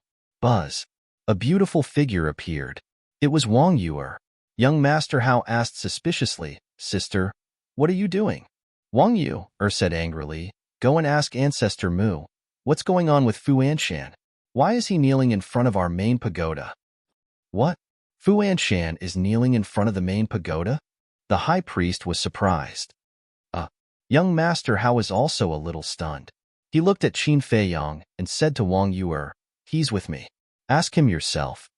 With that, young Master Hao turned the image crystal and faced Qin Feiyang. He really knelt down? Qin Feiyang asked in surprise. Wang Yuer said, "Of course, it's already a big deal." Qin Feiyang's eyes flashed. This old man was really willing to do anything for the position of Deputy Pavilion Master. But thinking about it, it made sense. For the position of Deputy Pavilion Master, Fu Anshan could be said to have done everything. If he failed because of this, even if he died, he would not be able to rest in peace. Qin Feiyang looked at Wang Yuer and said indifferently, "If he wants to kneel, then kneel. Why are you so angry?" "What about him? It has nothing to do with me. But he is the steward of the transaction pavilion after all, and he is also the successor of the next Deputy Pavilion Master. How can you make him kneel in front of our main pagoda? At that time, how will others talk about you behind your back? How will they talk about our main pagoda? Most importantly, if the Pavilion Master of the Transaction Pavilion finds out about this, he will definitely come looking for trouble with you," Wang Yuer said. Qin Feiyang stared blankly and asked, "Are you concerned about me? Get lost. Who has the time to care about you? In short, hurry up and get rid of Fu Anshan for me. My grandfather and parents have already begun to ask me." After Wang Yuer said that, she angrily turned off the image crystal. Wasn't this nonsense? Didn't he have any sense of propriety? Young Master Hao put away the image crystal and asked suspiciously, "Brother Mu, what's going on?" "Fu Anshan and the other 3 stewards banned me. So I went to find the Pavilion Master of the Transaction Pavilion. I think it should be the Pavilion Master who asked him to come and apologize. But I didn't expect him to be so sincere and actually kneel in front of the main pagoda. I don't know what to say." Qin Feiyang smiled faintly. "What? Even the Pavilion Master of the Transaction Pavilion thinks so highly of him?" The high priest's heart trembled. Who could stop the rise of this man? Banned? Young Master Hao looked suspicious, but the high priest was here, so he couldn't ask. Qin Feiyang looked at the high priest and said with a smile, "Senior, as you can see, I am indeed too busy. If you have something to say it quickly." "Well," the high priest hesitated for a moment and gritted his teeth. "Little brother, tell me, what do I have to do to destroy that video?" "Oh, I see." Qin Feiyang came to a realization and said meaningfully, "This video is very valuable. I really can't bear to destroy it. It's better to squash enmity than keep it alive. Besides, we know that we were wrong now. Please be kind and give us a way out." The high priest looked at him pleadingly. "Actually, you should look for Pei because as long as he forgives you, you don't have to be afraid of this video being exposed anymore," Qin Feiyang said. The high priest said, "I have always treated Yi as my own son. I don't want him to know about this because it will be a huge blow to him." Qin Feiyang sneered. "Then you should have killed him back then." The high priest's expression was extremely ugly. Qin Feiyang waved his hand and said impatiently, "All right, I can destroy this video if you give me a grade 7 pill fire." When he received young Master Hao's message, he had already thought of where to get a grade 7 pill fire. It was the Divine Python tribe. As a super tribe, they would definitely have a grade 7 pill fire. Really? The high priest was elated. Qin Feiyang nodded. "All right, I'll give it to you now." The high priestess waved her hand, and a cluster of beautiful pill fire appeared. The high priest of every tribe was in charge of refining pills. Hence, he usually carried his pill fire with him. Qin Feiyang said, "Erase the blood contract and give it to me." "This," the high priest frowned. Qin Feiyang said calmly, "Don't worry, there's no need for me to lie to you. I won't do something like that either." "All right, I believe you." The high priest nodded and erased the blood contract directly. Then, with a wave of his hand, the pill fire flew to Qin Feiyang. Qin Feiyang also took out the image crystal. With a thought, he erased the video. Did you really erase it? The high priest looked at him nervously. Qin Feiyang said, I've always been a man of my words. If you want me to crush the image crystal, that's absolutely impossible. Thank you. The high priest let out a long breath and stood up with cupped fists. Qin Feiyang said, You don't have to thank me. I just hope that you've really repented. Otherwise, even without this video, I'll make the divine python tribe suffer. Is that so? Let's wait and see then. The high priest sneered and opened a portal to leave.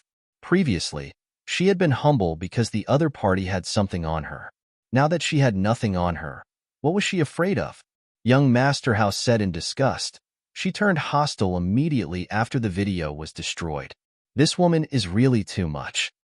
Don't tell me you really believe the nonsense she said before? Let me tell you, a leopard can't change its spots. Qin Feiyang sneered. Chapter 1090. It's just a show. Young Master House sneered and suddenly thought of something. He frowned and said, That's not right.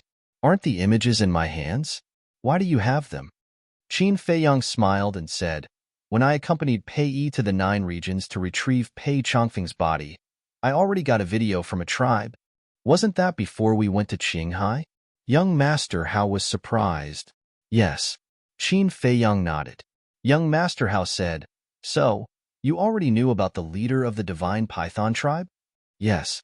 Qin Feiyang said with a smile. Young Master Hao cursed angrily, Damn, you're really cunning. You even kept us in the dark. I have to keep a trump card. Qin Feiyang smiled faintly. That's true. For example, this time, after Fu Anshan, you also destroyed the video. The leader of the divine python tribe must think that he can rest easy now, but he doesn't know that I still have a video in my hands. Young Master House said with a smile. Qin Feiyang shook his head and said, Wrong. Fu Anshan didn't destroy the video. He also has a trump card. Young Master Hao was stunned and said with a smile, Damn, this old fox is more cunning than you. What do you mean by more cunning than me? Am I cunning? Where can I find such a good person? Qin Feiyang rolled his eyes.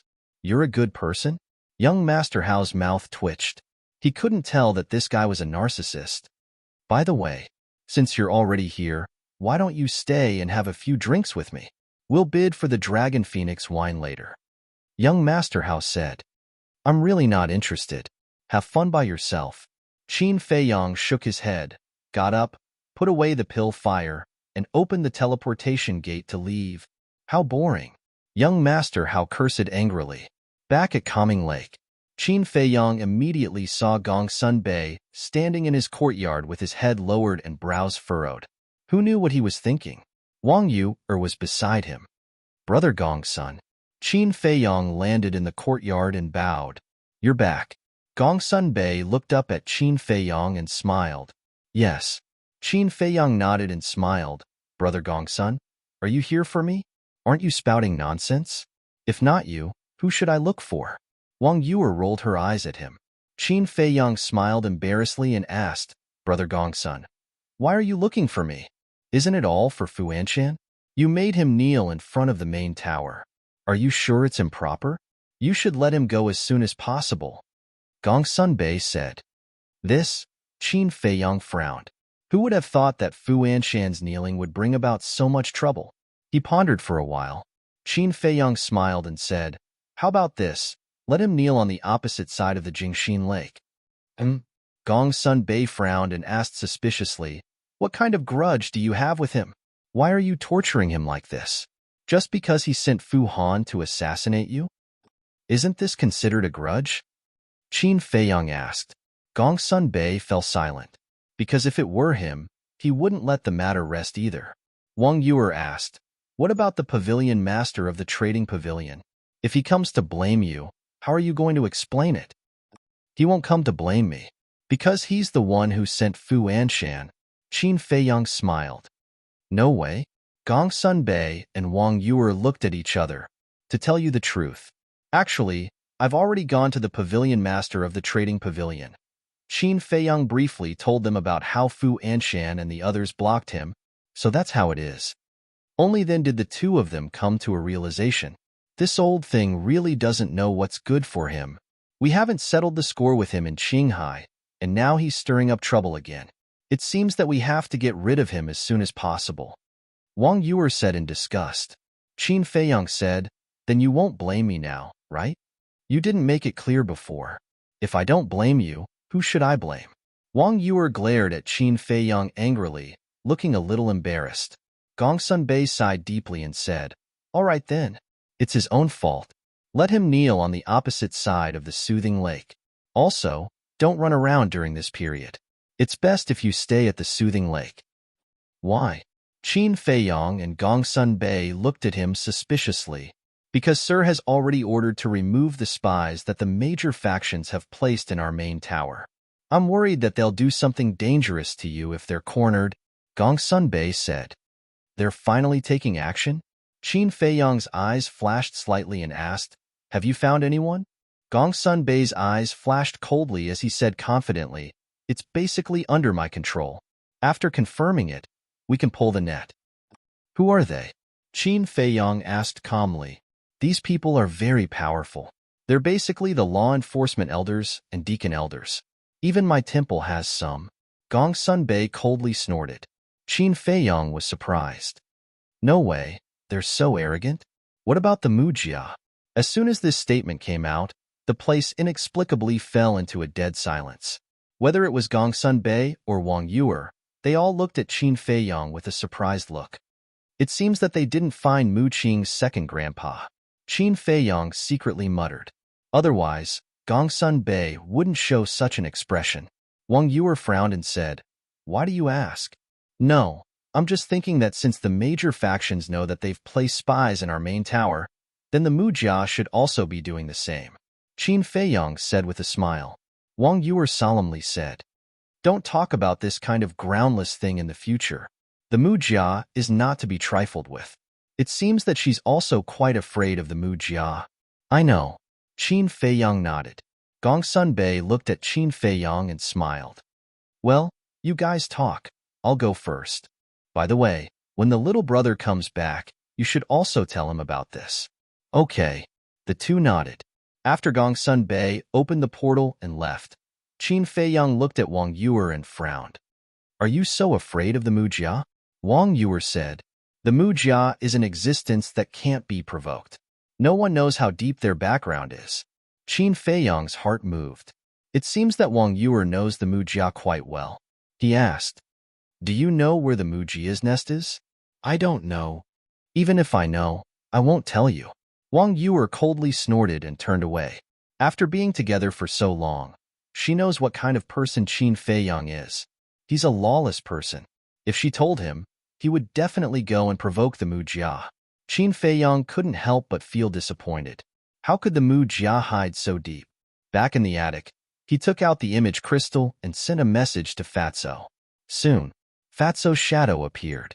Qin Feiyang said, go to the Pill Pagoda Square again and tell Fu Anshan to come to the Calm Heart Lake and kneel. In addition, pay attention to the little white dragon. Understood. Fatso nodded, and the shadow dissipated. Qin Feiyang pondered for a moment, put away the image crystal, walked to the balcony on the second floor, took a battle chi pill, and closed his eyes to meditate. After Fu Anshan received the message from Fatso, although he was helpless and angry, he could only do as he was told. Time passed day by day. Late one night, Gongsun Bei led a group of divine envoys, like the god of death, to show a comprehensive sweep in the main pagoda. However, this sweep has been carried out secretly and did not alarm any disciples. The main pagoda was as calm as ever. The disciples of the main pagoda were also as usual, but all the major forces began to panic. They didn't expect that the spies they planted in the main pagoda would be discovered by the main pagoda master. This made them very nervous. They were afraid that after the main pagoda master removed these spies, he would target them again. So for the next period of time, the people of the major forces were unprecedentedly honest. As time passed day by day, seeing that the main pagoda master didn't hold them accountable, they were relieved.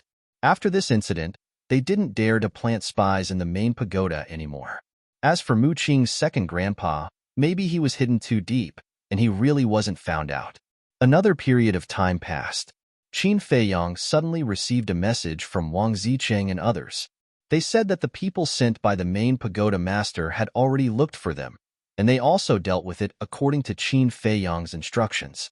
After listening, Qin Feiyang didn't say anything and just let them continue to stay in Qinghai. In the blink of an eye, more than 2 months passed. Boom. Early in the morning, Calm Heart Lake. A powerful Saint aura suddenly erupted. Qin Feiyang, who was sitting cross-legged on the balcony on the second floor, suddenly opened his eyes. 2 bright beams of light burst out from his eyes. That's right. He had already stepped into the 4-star Battle Saint realm, and his mental strength had also increased by another level. Now, it was already at level 23. I'm getting closer and closer to the Battle Saint realm. Before the opening of the miracle, I can already step into the 1-star Battle Saint realm. Qin Feiyang muttered and let out a long breath. Then, he withdrew his saint aura and took out the image crystal. After a while, Fatso's shadow appeared. Qin Feiyang asked, "Have you seen Little White Dragon during this period of time?" "Yes. Some time ago, Li Yin went to look for it. Although she didn't let Fat Lord follow her, Fat Lord secretly followed her." Fatso smiled slyly. Qin Feiyang's eyes lit up and asked, "Where did you find it?" Fatso said, "In a small valley near the sword tip." Qin Feiyang rubbed his head. It seemed that Little White Dragon's whereabouts were really unpredictable, and with Li Yin around, there was no way he could do anything to Little White Dragon. Forget it. This kind of thing couldn't be forced. It could only depend on luck. Qin Feiyang took a deep breath and asked, "Has Fu Anshan's succession ceremony been decided?" "I haven't received any news yet. The pavilion master is probably waiting for your attitude." Fatso shook his head. "My attitude?" Qin Feiyang smiled coldly. It was time to make Fu Anshan despair. Then, he put away the image crystal and flew to the other side of the lake. From afar, he could see a person kneeling by the lake. It was Fu Anshan. More than 2 months had passed, but Fu Anshan had never moved. He had always been kneeling like this. Even though he had the cultivation of the Battle Saint realm, his legs were already numb. He looked dispirited and haggard. Qin Feiyang flew over and said in surprise, "Isn't this Steward Fu? Why are you kneeling here?" Ancestor.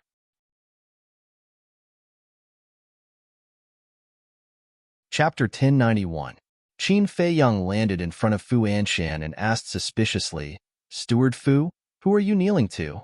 After 2 months, the anger in Fu Anshan's heart had calmed down a lot, but when he heard Qin Feiyang's words, his anger burned again. Qin Feiyang turned a blind eye to it and asked again, "Who exactly is it that has such great face to make you kneel?" Looking at the innocent Qin Feiyang, Fu Anshan wanted to slap him, but now he had to endure it. It had been more than 2 months, but the pavilion master had not announced the exact time when he would succeed the position of deputy pavilion master.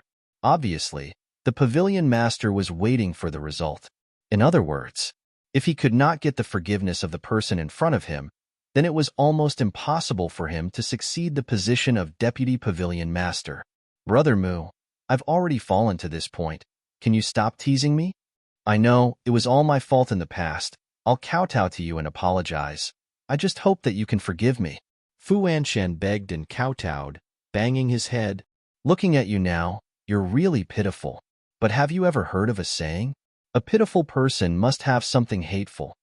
Qin Feiyang said, Yes, I was blind and overestimated myself to provoke you. But now I've repented. What else do you want? As the saying goes, it's better to squash enmity than keep it alive. I've been kneeling here for 2 months. Isn't that sincere enough? Brother Mu, can you be magnanimous and give me a way out? If you really can't, just treat me as a dog that bites people and don't bother with me, okay? Fu Anshan raised his head and looked at Qin Feiyang pitifully with tears in his eyes. Qin Feiyang furrowed his brows and hesitated. Fu Anshan was also extremely nervous. Sigh. After a long time, Qin Feiyang let out a long sigh and said, "Fine. Since you're so sincere, I won't bicker with you." Really? Fu Anshan looked at him in surprise. Qin Feiyang said, "I always mean what I say." "Thank you." Brother Mu. This old man will never forget Brother Mu's great kindness today. I will definitely repay you in the future. Fu Anshan hurriedly stood up and cupped his hands, but his eyes were filled with a cold light. Qin Feiyang secretly sneered and waved his hand. Go to your thing. Thank you, Brother Mu. This old man will take his leave. After Fu Anshan finished speaking, he couldn't wait to open the portal and leave. That afternoon, an explosive piece of news spread throughout the Divine City. The pavilion master of the trading pavilion personally announced that Fu Anshan's succession ceremony would be held at the central square of North City tomorrow morning. For a moment, the clouds moved in all directions. The leaders of all the super tribes immediately began to prepare gifts for the celebration tomorrow morning. No matter what Fu Anshan had experienced in the past 2 months, he was about to become the deputy pavilion master of the transaction pavilion, so he had to curry favor with him. Calm Heart Lake. Qin Feiyang and Wang Yuer sat in Young Master Hao's courtyard, the three of them drinking tea while chatting and laughing. Young Master Hao laughed. Fu Anshan must be laughing right now. Wang Yuer said, it wasn't easy for him to get to this point. How can he not laugh? But tomorrow, he won't be able to laugh anymore. Haha, tomorrow is the time for him to cry. Young Master Hao laughed. It's so lively. Suddenly, Fatso appeared out of thin air and sneaked over. Hey, this is the Calm Heart Lake. How can you barge in without permission? Young Master Hao said unhappily. SK. Fatso raised his middle finger in disdain, took out 3 golden invitation cards from his bosom, threw them in front of Qin Feiyang and the other 2 and said, this is what Fu Anshan asked me to give to you. He also said that you must attend his ceremony tomorrow. Young Master Hao grabbed an invitation card, looked at it carefully and grinned. Even if he didn't invite us, we would still go.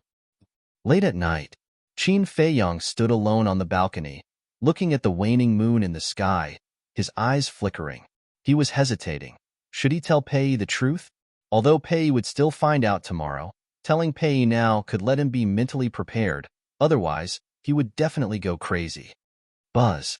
Suddenly, the image crystal in his bosom rang. It's his business whether he can take this blow or not. Why should I worry so much? What I want to do is just tell him the truth. After a moment of silence, Qin Feiyang muttered to himself, no longer dwelling on this issue, retracted his gaze, and took out the image crystal. Buzz. Fatso's shadow appeared. What's wrong? Qin Feiyang asked. Fatso said, Pei is looking for you. What a coincidence. Qin Feiyang was slightly stunned and said with a smile, I just wanted to tell him the truth. Where is he now? Fatso said, come to my place first. Qin Feiyang nodded, put away the image crystal, and opened the portal, appearing in Fatso's cave in the next moment. Fatso immediately took out a letter and handed it to Qin Feiyang. What is it? Qin Feiyang was bewildered. Fatso said, this is from Pei. Why is he writing me a letter? Qin Feiyang frowned, took the letter, and opened it. There were only 6 words in the letter. See you at Black Cloud Valley at dawn. There was a signature at the bottom. Pei. What's going on? Qin Feiyang looked up at Fatso in bewilderment. They were both in the main pagoda and could meet anytime, anywhere. Why did he have to be so mysterious? Fatso said, I don't know either, because I've never seen him before. Qin Feiyang asked, then where did this letter come from? Didn't I go to deliver the invitation to you this morning?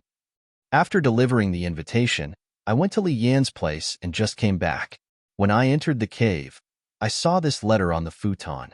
Fatso pointed to the futon next to him. Qin Feiyang looked at the futon, then looked at the letter and frowned. Don't tell me he already knows? Fatso said, you mean, he might already know the cause of Pei Chongfeng's death? Qin Feiyang said, otherwise, why would he ask us to go outside the city? That makes sense. Fatso nodded thoughtfully and asked, do you want me to go with you? That's not necessary. You continue to look after Li Yin. Li He will be back tomorrow. Don't let anything happen tonight. Qin Feiyang said. Okay. Fatso nodded. Qin Feiyang asked, do you know where Black Cloud Valley is? I know. Some time ago, I accompanied Li Yin to a lot of places, including Black Cloud Valley. It's foggy all year round. but the scenery is not bad. Fatso chuckled. A walk? Qin Feiyong was stunned and looked at Fatso meaningfully. What's with that look? Fat Lord. Let me tell you. Fat Lord and Li Yin are pure revolutionary friends. Don't let your imagination run wild. Fatty felt a little guilty under her stare. Is that really the case? Qin Feiyong said playfully. Of course. What else do you think it is?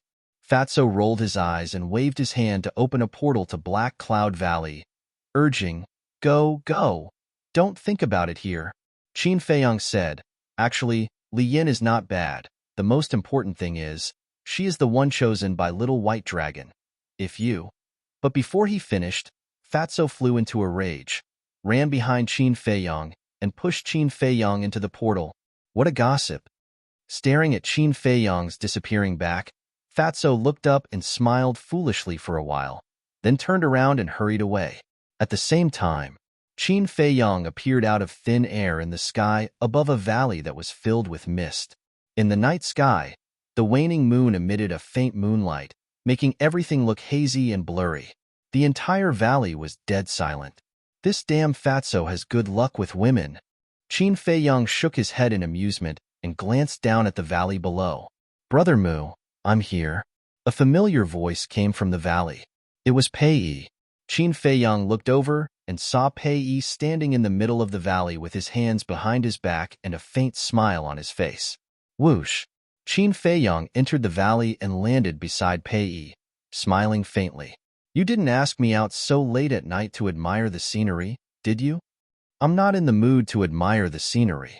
Pei shook his head with a bitter smile and said, Brother Mu, let me ask you a question. What is it?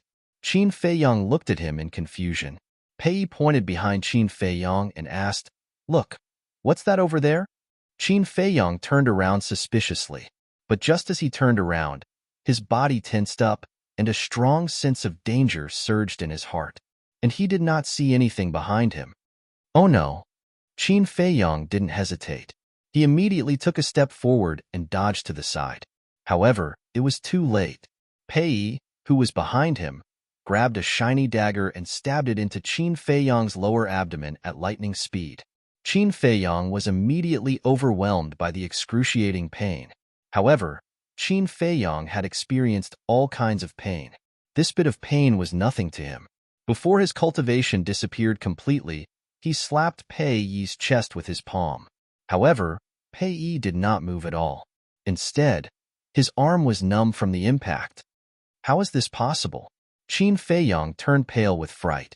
Although his Sea of Qi was broken and the power of this palm was less than 1/10 of his peak state, he was now a 4-star battle sage while Pei Yi was only a 9-star battle grandmaster.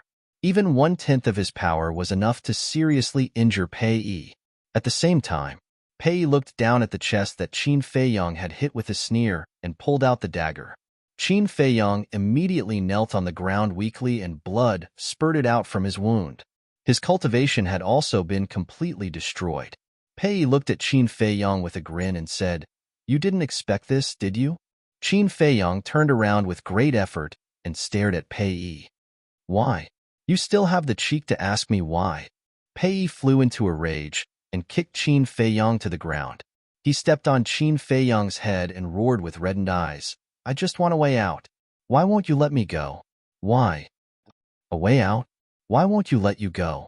Qin Feiyong frowned and said, What are you talking about? It could be said that he and Pei had always gotten along well and had never had any conflicts. Why would he suddenly say such strange things? Chapter 1092. Haha. Upon hearing Qin Feiyong's words, Pei was stunned for a moment before he burst into laughter. Of course, Qin Feiyong wasn't really afraid of Pei. With the ancient castle in hand, Pei wouldn't be able to kill him even if his cultivation was crippled. What he wanted to know was, why did Pei plot against him? All of a sudden, Pei stopped laughing and retracted his foot from Qin Feiyong's head. He said with a sinister smile, I forgot that you don't know who I am yet. Look up. Qin Feiyong raised his head and looked at Pei. Pei took out a pill and popped it into his mouth. Immediately, Pei's face and figure began to change rapidly. Not long after, a burly man with short black hair, strong muscles, and a height of 2 meters appeared in Qin Feiyang's line of sight. It's you. Qin Feiyang's eyes were full of disbelief. That's right. This man was Chu Xin's father, the leader of the Heavenly Spiral tribe. But wasn't this man expelled from the Central Divine Kingdom? Why was he here? Haha, are you surprised? The man who has been expelled from the Central Divine Kingdom actually appeared in front of you now. The leader of the Heavenly Spiral tribe laughed. Qin Feiyang's face was gloomy. He knew that Pei wouldn't plot against him. It turned out that this man was impersonating him. The leader of the Heavenly Spiral tribe glared at him with resentment and said, "You made Mr. Hao expel the Heavenly Spiral tribe from the Central Divine Kingdom just because of a small matter. How can you be so ruthless?" Qin Feiyang slowly stood up and sternly said, "Your daughter deceived my brother, took advantage of his feelings, and toyed with him in the palm of her hand. Is this still a small matter? Who told you to get up? Get down." The Heavenly Spiral tribe's chief revealed an ominous glint in his eyes and sent Qin Feiyang flying with another kick. Qin Feiyang spat out a mouthful of blood and fell heavily to the ground. It's actually purple blood? The Heavenly Spiral tribe's chief hadn't noticed it before, but when he saw the purple gold dragon blood spurting out of Qin Feiyang's mouth, his face was filled with bewilderment. Qin Feiyang stood up again, killing intent surging in the depths of his eyes. He asked, "Where's Chu Xian? Are they still in the Central Divine Kingdom?" "She went to the first zone, but when she died, she was in so much pain. My heart ached when I saw her. I can't accept this. I'll make you pay." Thus, I had a clan elder disguise himself as me and follow everyone to the first region. This way, everyone will think that I went to the first district as well, but I didn't. I'll stay and take revenge on you. Even my daughter doesn't know about this. After that, I snuck into the Divine City and kept looking for an opportunity. However, you didn't appear even after a long time, leaving me with no chance. But a few days ago, I met someone who taught me a way. The way is to pretend to be Pei Yi and ask you out. Because you're close to Pei Yi, as long as he asks you out, you'll definitely come out and you won't be guarded at all. The Heavenly Spiral tribe's chief sneered. There's someone behind this? Qin Feiyang's heart skipped a beat. He asked, "Who taught you?" "Me." A murderous voice rang out, followed by a middle-aged man in black robes who walked out from behind a rock not far away.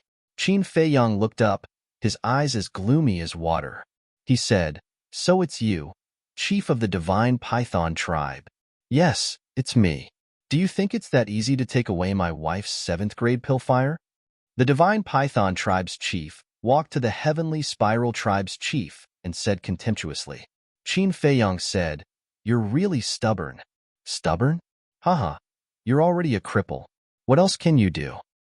If I want to kill you now, it'll be as easy as killing a dog." The Divine Python tribe's chief laughed out loud. The Heavenly Spiral tribe's chief laughed. "Brother Pei, calling him a dog is too flattering." The Divine Python tribe's chief was stunned and nodded. Yes, yes, yes. He's a beast worse than a pig." The Heavenly Spiral tribe's chief looked at Qin Feiyang and sneered. "So what if he's the chief pagoda master's disciple? Isn't he still in our hands now? Don't worry, after I kill you, I won't let that fatso off either. I'll make sure he dies a more miserable death than you." There was a bone-piercing murderous intent in his words. Qin Feiyang said, "If you kill me, you won't be able to live either because the Divine Python tribe's chief won't let you live."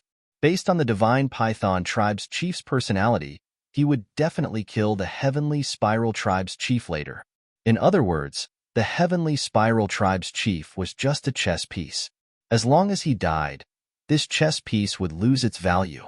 The Divine Python tribe's chief's pupils constricted. He turned to look at the Heavenly Spiral tribe's chief and said with a smile, "Brother Chu, do you believe me?" "Of course not.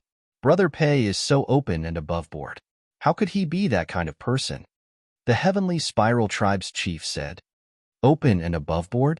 Qin Feiyang shook his head and sneered. "What a naive person." The Divine Python tribe's chief said again, "If that's the case, what are you waiting for? Get rid of him quickly and get rid of that disgusting feeling in your heart. It's too boring to get rid of him so quickly. I want to torture him to my heart's content and make him wish he was dead." The heavenly spiral tribe's chief laughed sinisterly. He turned around and walked toward Qin Feiyang step by step like a demon from hell. "Torture me? You're thinking too much. And you, surnamed Pei, you'll know the consequences of provoking me very soon." Qin Feiyang glanced at the two of them in disdain. With a thought, he disappeared in front of their eyes. When they heard Qin Feiyang's words, the two of them wanted to continue mocking him. However, when they suddenly saw Qin Feiyang disappear, their expressions changed drastically. Where did he go? The two of them scanned their surroundings, and their eyes were filled with shock. He was still here just a moment ago. How did he suddenly disappear without a trace? The Heavenly Spiral Tribe's chief looked at the Divine Python Tribe's chief in a panic and asked, "Brother Pei, what happened?" "I don't know either." The Divine Python Tribe's chief shook his head and seemed to be at a loss. This was because once Qin Feiyang escaped, it would be a disaster for the Divine Python Tribe. In the ancient castle, Qin Feiyang took a spiritual sea elixir and lowered his head. His face was extremely gloomy. Lu Hong suddenly said, "Let's just kill them all." Qin Feiyang raised his head and looked at her in shock. Lu Hong said, "Although all the supreme tribes have 9-star combat emperors, the Divine Python Tribe's chief is definitely not at that level." "How do you know?" Qin Feiyang asked. "It's very simple. Even the current Chief Tower Master is only a 9-star combat emperor. As a Supreme Tribe's chief, he is definitely not as powerful as the Chief Tower Master." Lu Hong said, "That makes sense. I have observed his aura. Indeed, he is not a 9-star combat emperor. He should be an 8-star combat emperor. However, even if that's the case, it will still not be easy to take care of him." Qin Feiyang said in a deep voice, "Have you forgotten? Back in Qinghai, you were able to kill the one-armed old man who was a 7-star combat emperor. Now that you have broken through to a 4-star combat saint and activated the kill formula, you can definitely kill this 8-star combat emperor." The two-winged snow eagle said, "That's right. Now that I have broken through, a mere 8-star combat emperor is nothing to worry about." Qin Feiyang was energized and said, "Inner demons, come out." Swoosh. The inner demons appeared beside Qin Feiyang. His blood-red hair flowed behind his head like a river of blood. His blood-red robe fluttered in the wind, and he emitted a terrifying aura. Every time they saw the inner demons, Lu Hong, Wolf King, and the other beasts could not help but shudder in fear. This was because the inner demons was the other side of Qin Feiyang. Before the inner demons appeared, they had never thought that the other side of Qin Feiyang would be so terrifying. "Hee, are you going to start a massacre again?" The inner demons glanced at Lu Hong and the others mockingly, then looked at Qin Feiyang and laughed. "Are you confident?" Qin Feiyang asked. "Do you think I am you?" "Of course, I am confident." The inner demons looked at Qin Feiyang with disdain. His eyebrows were full of arrogance. "All right, now, I'll give you control of this body." After Qin Feiyang finished speaking, his consciousness withdrew from his sea of consciousness and entered his inner world. The inner demons immediately turned into a bloody light and entered between his eyebrows. "Haha, I am out again." Immediately, the inner demons, Qin Feiyang raised his head and laughed loudly. His blood hair fluttered, and his eyes were filled with blood light, as if a demon king had returned. "Show off." Wolf King snorted coldly and said indifferently, "Let me remind you out of kindness, your sea of energy is now broken." "Do I need you to remind me? You'd better hurry up and cultivate." The inner demons looked at Wolf King with disdain, then swept his gaze at Lu Hong and the others and said, "And you guys, my opponents are getting stronger and stronger. With your cultivation, you can no longer help." Everyone fell silent. Sometimes, I really don't understand what is going on in my heart. To actually cultivate a group of trash like you, wasting so many resources for nothing. The inner demon said again, his words full of contempt. "That's enough." Dan Wonkai stared at him angrily. "Are you not convinced?" The inner demons turned to look at Dan Wonkai, his eyes full of provocation. Dan Wonkai snorted coldly. If you don't have the kill formula, you won't be that strong. Haha. The key is that I have the kill formula. The inner demons laughed arrogantly. Hearing this, Dan Wonkai lowered his head, feeling weak both physically and mentally. Comparing oneself to others was really infuriating. In terms of cultivation, the inner demons was not as good as him at all. However, because of the kill formula, everything had changed. He couldn't figure out who created such a heaven-defying divine art. Time passed bit by bit. Outside, after not finding Qin Feiyong for a long time, the leader of the Heavenly Spiral tribe became more and more flustered. He looked at the leader of the Divine Python tribe and asked, "What should we do now?" The leader of the Divine Python tribe roared, "If I knew what to do, I wouldn't be here worrying." Right. Suddenly, the leader of the Heavenly Spiral tribe's gaze trembled. What? The leader of the Divine Python tribe looked at him in surprise. The leader of the Heavenly Spiral tribe said, "I heard from my daughter that Ancestor Mu has mastered a kind of invisibility technique." The leader of the Divine Python tribe was stunned.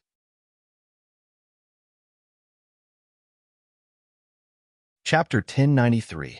There's such a battle art in the world? The Divine Python tribe leader's face was filled with disbelief. He then said angrily, "Why didn't you say so earlier?" The Heavenly Spiral tribe leader shrunk his neck and said timidly, "My daughter only mentioned it casually. I didn't take it seriously." You didn't take such an important matter to heart? Do you have a pig brain? The Divine Python tribe leader was furious. If he had known this earlier, he wouldn't have given Qin Feiyong the chance to use the invisibility technique.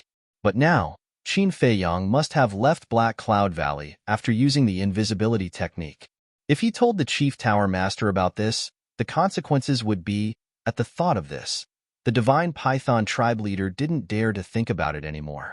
Suddenly, a murderous intent appeared in his eyes. This was a murderous intent toward the Heavenly Spiral tribe leader. The situation was urgent. He believed that Qin Feiyong didn't record their conversation. As long as he killed this person, there would be no evidence. Hee. But just as he was about to make a move, a sinister laugh suddenly echoed in the valley. The two of them perked up and quickly scanned the void around them. However, the voice was erratic and they couldn't pinpoint its exact location. But they were sure that it was Qin Feiyong's voice.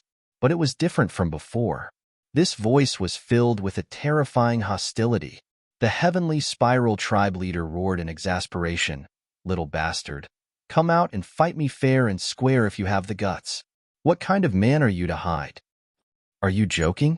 Who was the one who plotted against me first?" Qin Feiyong's voice sounded again, but they still couldn't pinpoint his location. The Divine Python tribe leader didn't say anything. His face was gloomy as he tried to pinpoint Qin Feiyong's location. Suddenly, the Heavenly Spiral tribe leader howled. The Divine Python tribe leader was shocked and immediately turned to look. He was horrified to see a bloody hole in the Heavenly Spiral tribe leader's lower abdomen. It was penetrated from the front to the back, and blood gushed out like a fountain. "I'm giving you a taste of your own medicine." Qin Feiyong's sinister laughter echoed in the valley again. He was like the god of death from outer space, without any emotion. The Heavenly Spiral tribe leader was extremely terrified. It would be better if he could see him, but he couldn't see him at all. "You originally thought that you would definitely be able to kill me, but in the end, you fell into a desperate situation of life and death instead. Do you feel despair, pain, and aggrieved?" Qin Feiyong's voice reverberated in every corner of the valley, driving the Heavenly Spiral tribe's chief mad with hatred. The eyes of the Divine Python tribe's chief flashed, and he said, "Ancestor Mu, what's the point of hiding like this? Looks like you want to die too." Qin Feiyong's voice. The chief of the Divine Python tribe immediately released his perception and carefully sensed the surrounding void. He didn't dare to be distracted. With that, "That's impossible. I clearly sensed a slight fluctuation in the void just now." At the same time, the inner demon stood in the void not far away, holding Chang Shui in his hand and staring coldly at the Divine Python tribe leader. After a while, he turned and left. Originally, He wanted to cripple the divine python tribe leader so that he wouldn't have to use the kill formula again. After all, it would take a long time to use the kill formula. But the divine python tribe leader's cultivation was too strong, and his perception was better than the heavenly spiral tribe leaders. It was difficult to sneak up on him. Therefore, he decisively left before the divine python tribe leader released his emperor's aura. Because once the divine python tribe leader released his emperor's aura, the invisibility spell would be forcibly broken. By then, his whereabouts would be exposed. With the divine python tribe leader's strength and means, he wouldn't have the time or opportunity to use the kill formula. But the divine python tribe leader didn't know that the inner demons had left. He was still looking around vigilantly. Roar! About 100 breaths later. Suddenly, a series of ferocious roars resounded in the distant mountains. Then, there was a wave of battle. But very quickly, the battle fluctuations and beast roars subsided, and the deep mountains regained their tranquility. What's going on? The divine python tribe leader raised his head and looked over, his eyes full of surprise. Roar! Suddenly, there were battle waves and ferocious beast roars coming from the mountains. And just like before, it soon calmed down. The divine python tribe leader was even more surprised. He took out a spirit sea pill and stuffed it into the heavenly spiral tribe leader's mouth. Then, he grabbed the heavenly spiral tribe leader and rushed over. Soon, he arrived above a lake. The lake was torn apart, and the nearby forest was also in ruins. What the hell happened? The two of them scanned the lake, their faces full of horror. They saw hundreds of ferocious beast corpses floating on the water. These ferocious beasts had just died not long ago, and there was still a trace of aura left. Judging from the aura, they were all sacred beasts. But without exception, their blood had been sucked dry. They were like dried corpses. It was a ghastly sight. Could it be Ancestor Mu? The heavenly spiral tribe leader swallowed his saliva. In this area, other than us, there's only him. Who else could it be? But what does he want to do? The divine python tribe leader's eyes were hazy, as if something terrible was about to happen. Roar! At this moment, in the depths of the mountain range, there were roars again. The divine python tribe leader led the heavenly spiral tribe leader and rushed over at lightning speed.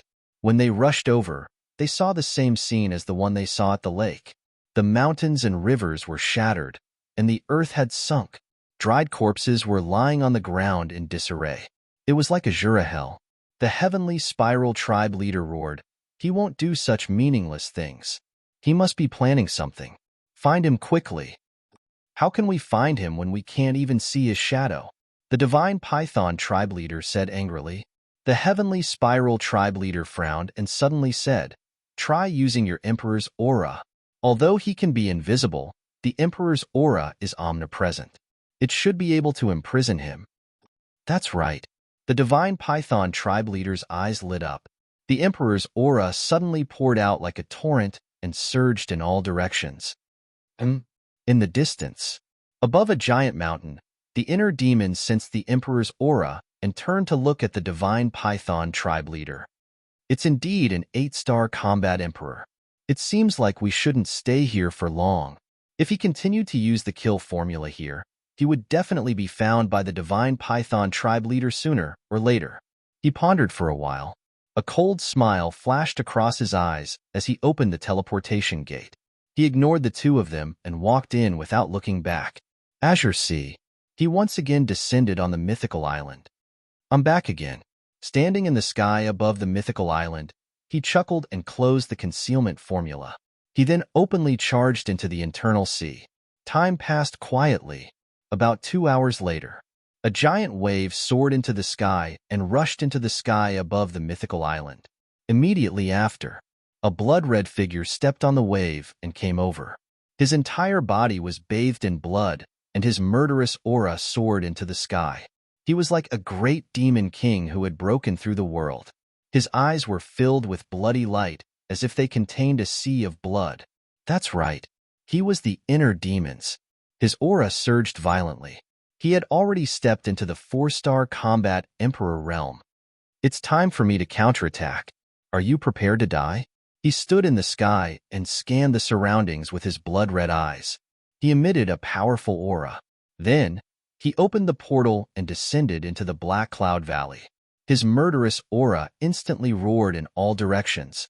Hundreds of miles of land instantly turned into a sea of murderous aura.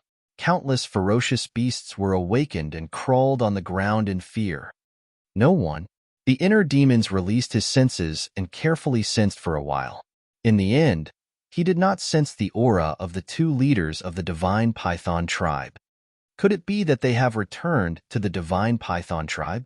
After pondering for a while, the inner demons opened the portal again and directly descended into the sky above the city of the Divine Python tribe. They are indeed back. The moment he descended into the sky above the tribe, he sensed the aura of the Divine Python tribe's leader in a large hall below.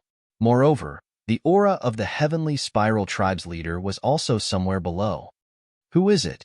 At the same time, the people of the Divine Python tribe also discovered the inner demons. Accompanied by a loud shout, several figures soared into the sky. All of them emitted the aura of combat emperors. In fact, it was difficult not to discover them. This was because the murderous aura emitted by the inner demons was too terrifying. It was as if a god of death had descended into the world. This has nothing to do with you. You better get lost. The inner demons glanced at those combat emperors with an extremely cold gaze. How dare you? Everyone was furious and surrounded the inner demons. You are Ancestor Mu. However, when they saw the face of the inner demons, the group of people suddenly changed their expressions. You. How is this possible? At this moment, the Divine Python tribe's leader and high priest also soared into the sky and looked at the inner demons in disbelief. I am not Ancestor Mu. I am his biological elder brother. His name is Patriarch Mu. You can affectionately call me Patriarch. The inner demons said arrogantly. Ancestor Mu's biological elder brother? The people of the Divine Python tribe were extremely surprised. The spies we planted in the main pagoda in the past did indeed say that Ancestor Mu has such a biological elder brother. It is said that he even snatched the 7th grade alchemy fire in Qinghai. The main pagoda master is also very interested in this person. Pei Qin should have died in his hands. The high priest sized up the inner demons and secretly sent a voice transmission to the Divine Python tribe's leader. The Divine Python tribe's leader nodded. Since the high priest knew, of course, he knew as well. The high priest frowned again and said suspiciously, "But that's not right. Why would he suddenly come to our Divine Python tribe? Don't tell me you went to provoke Ancestor Mu again?" The Divine Python tribe's leader's eyes darkened. The inner demons glanced at everyone and looked at the Divine Python tribe's leader. He said playfully, "Not long ago, my brother sent me a message saying that someone wanted to assassinate him. So I came to see who has the guts to do so. He is the main pagoda master's disciple. Who dares to assassinate him?" The Divine Python tribe's leader said expressionlessly, "You are going back on your word so soon? But it is all within my expectations." The inner demons smirked and grabbed in the air. One of the halls below shattered, and a burly man was forcibly dragged up. It was the Heavenly Spiral tribe's leader.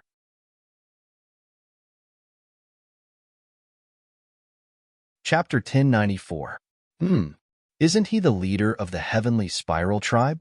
I remember that he was exiled to the 1st district more than 2 months ago. Why is he in our tribe? Seeing the leader of the Heavenly Spiral tribe, the group of combat emperors surrounding the inner demons were confused. But the high priestess' face was slightly gloomy, because when she saw the leader of the Heavenly Spiral tribe, she had a rough idea. The high priestess looked at the inner demons and said telepathically, "Brother Mu, let's find a place where no one is around to talk." Sure. The inner demons nodded without hesitation. He did not want to start a massacre in the Divine Python tribe. After all, there were a group of kind old people and children in this tribe. The only people who deserved to die were the high priestess and the leader. The high priestess smiled and looked at the people around her. "Everyone, this is a misunderstanding. We will take care of it. You don't have to worry." Misunderstanding? The group frowned. "Let's go." The high priestess did not explain further. She opened a portal and said to the leader of the divine python tribe. The leader of the divine python tribe's eyes flashed with murderous intent as he strode in. The inner demons smiled coldly, grabbed the leader of the heavenly spiral tribe, and entered the portal. As the inner demons, he was especially sensitive to murderous intent. Therefore, even though the leader of the divine python tribe hid it well, he had already seen through it. Don't worry. When we come back, we will give you a satisfactory explanation. The high priestess smiled and said to the people around her. Then, she turned around and entered the portal. The night was as dark as ink.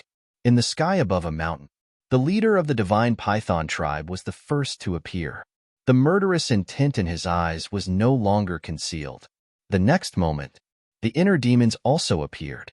The leader of the divine python tribe suddenly turned around and grabbed the inner demon's head with his big hand like an eagle's claw. Hee. But the inner demons was not surprised at all.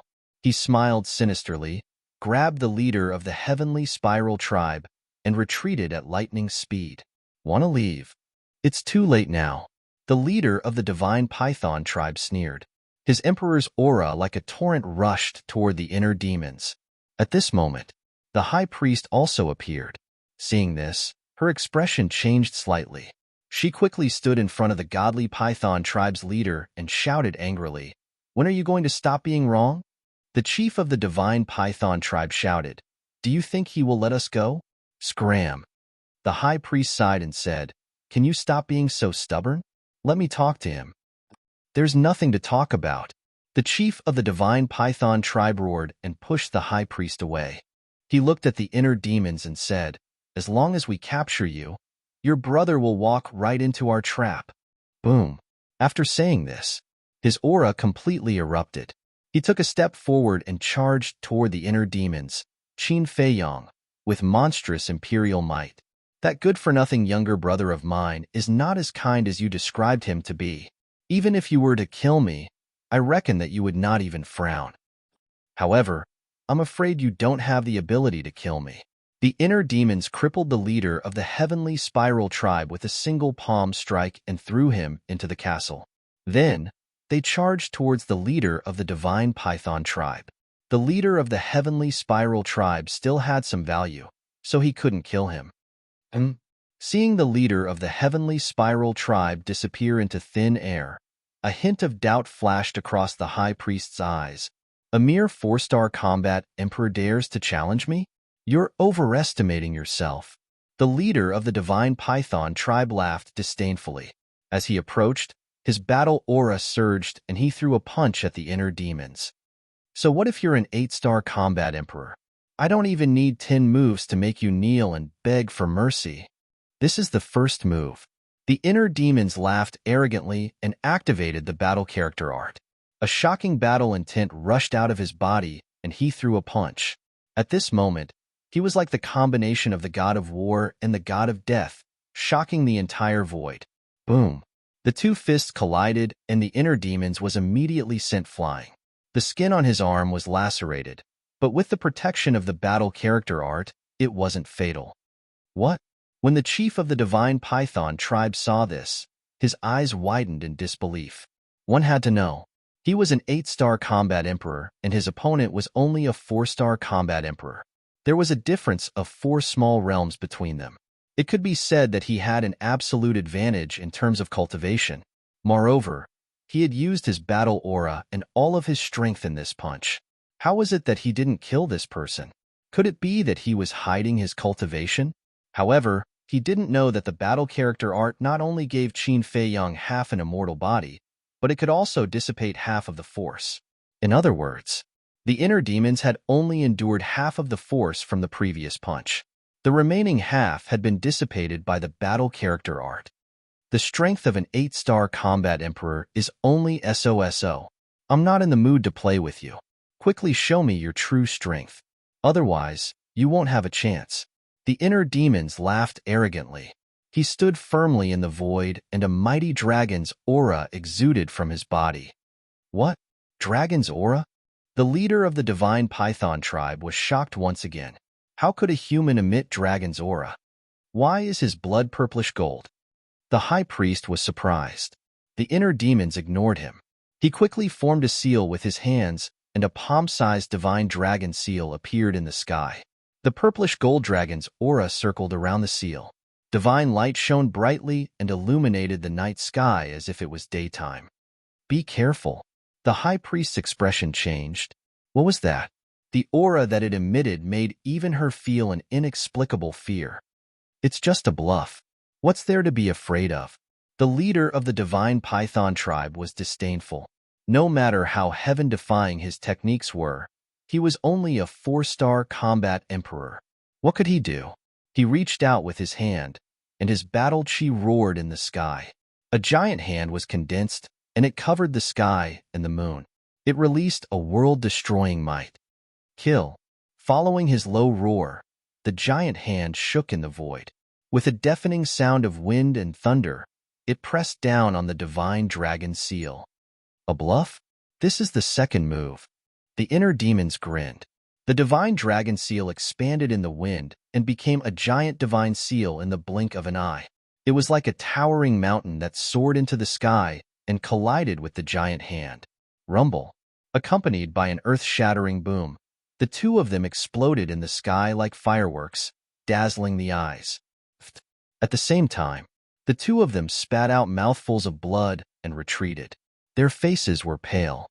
This is impossible. Both of us used perfect-grade combat arts. How could he tie with me? The leader of the divine python tribe was shocked. His previous disdain was swept away. He did not expect this person to be so powerful. The inner demons looked at him with disdain and said, "When we were in Qinghai, Peichin, Wukai, Tianjing, and the others joined forces.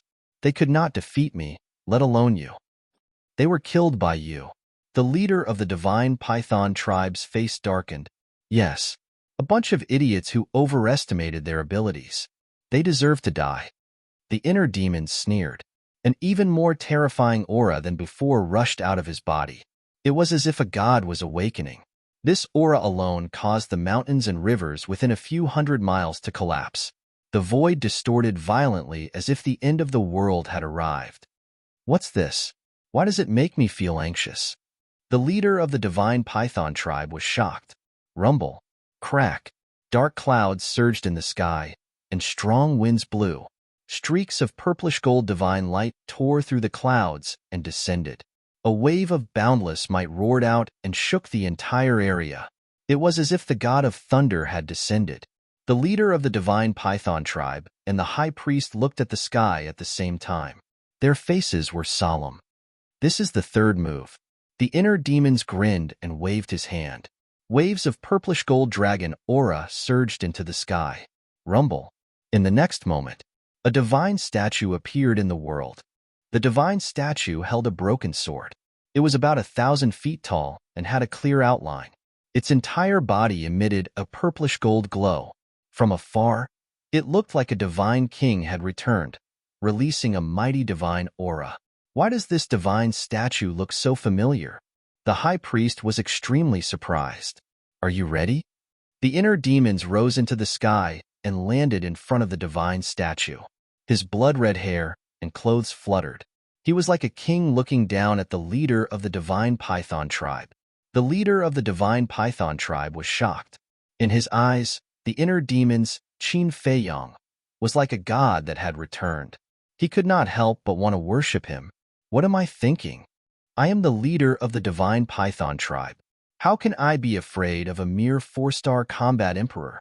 The leader of the divine python tribe shook his head frantically. Finally, he raised his head and looked at the inner demons. His eyes were emitting a cold light. Come out. Following his angry roar, a black divine python roared out from behind him. The divine python was more than 1,000 feet long. It was like a huge mountain with dense scales and a ferocious aura. This was his battle soul. Little bastard, prepare to die. Innate superpower, light of destruction. The leader of the divine python tribe roared. The black divine python swayed its huge body and turned in the sky. A black light beam shot out from between its eyebrows. It was like a sharp arrow that carried a shocking sharpness. It pierced through the sky and shot toward Qin Feiyang. The inner demons had seen the divine python battle soul and the light of destruction when he fought with Pei Qin. However, compared to Pei Qin, the battle soul of the leader of the divine python tribe was even more terrifying. There was no comparison at all. After all, Pei Qin was only a 5-star combat emperor. However, when the inner demons had killed Pei Qin, it was as easy as crushing dry weeds and smashing rotten wood. Therefore, he was not afraid of the battle soul of the leader of the divine python tribe. Under the divine power of the deity skill, everything was like an ant. Slash! Qin Feiyang shouted. Clang! The statue raised the broken sword and slashed in the sky. A purple gold sword aura swept out. It was peerlessly sharp. Boom! Crack! In a flash, the sword aura and the light beam met in the sky. In an instant, a destructive wave of air surged out in all directions like an avalanche. Within 1,000 miles, the mountains collapsed and the earth cracked. Magma erupted. Even the void was about to be torn apart. Countless ferocious beasts were affected and were smashed into pieces.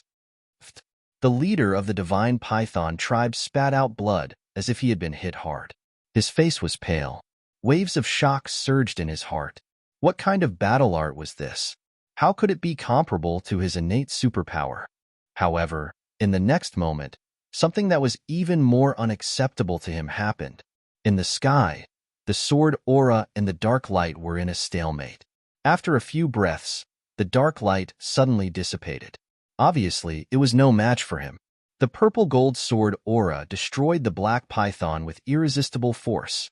Then, it continued to slash toward the leader of the divine python tribe.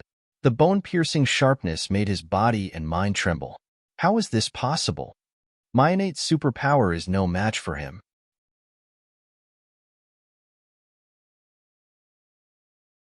Chapter 1095. The High Priestess, who was not far away, was also shocked speechless. Such methods were simply too heaven-defying. The leader of the divine python tribe shouted anxiously, "Why are you still standing there? Come and help me."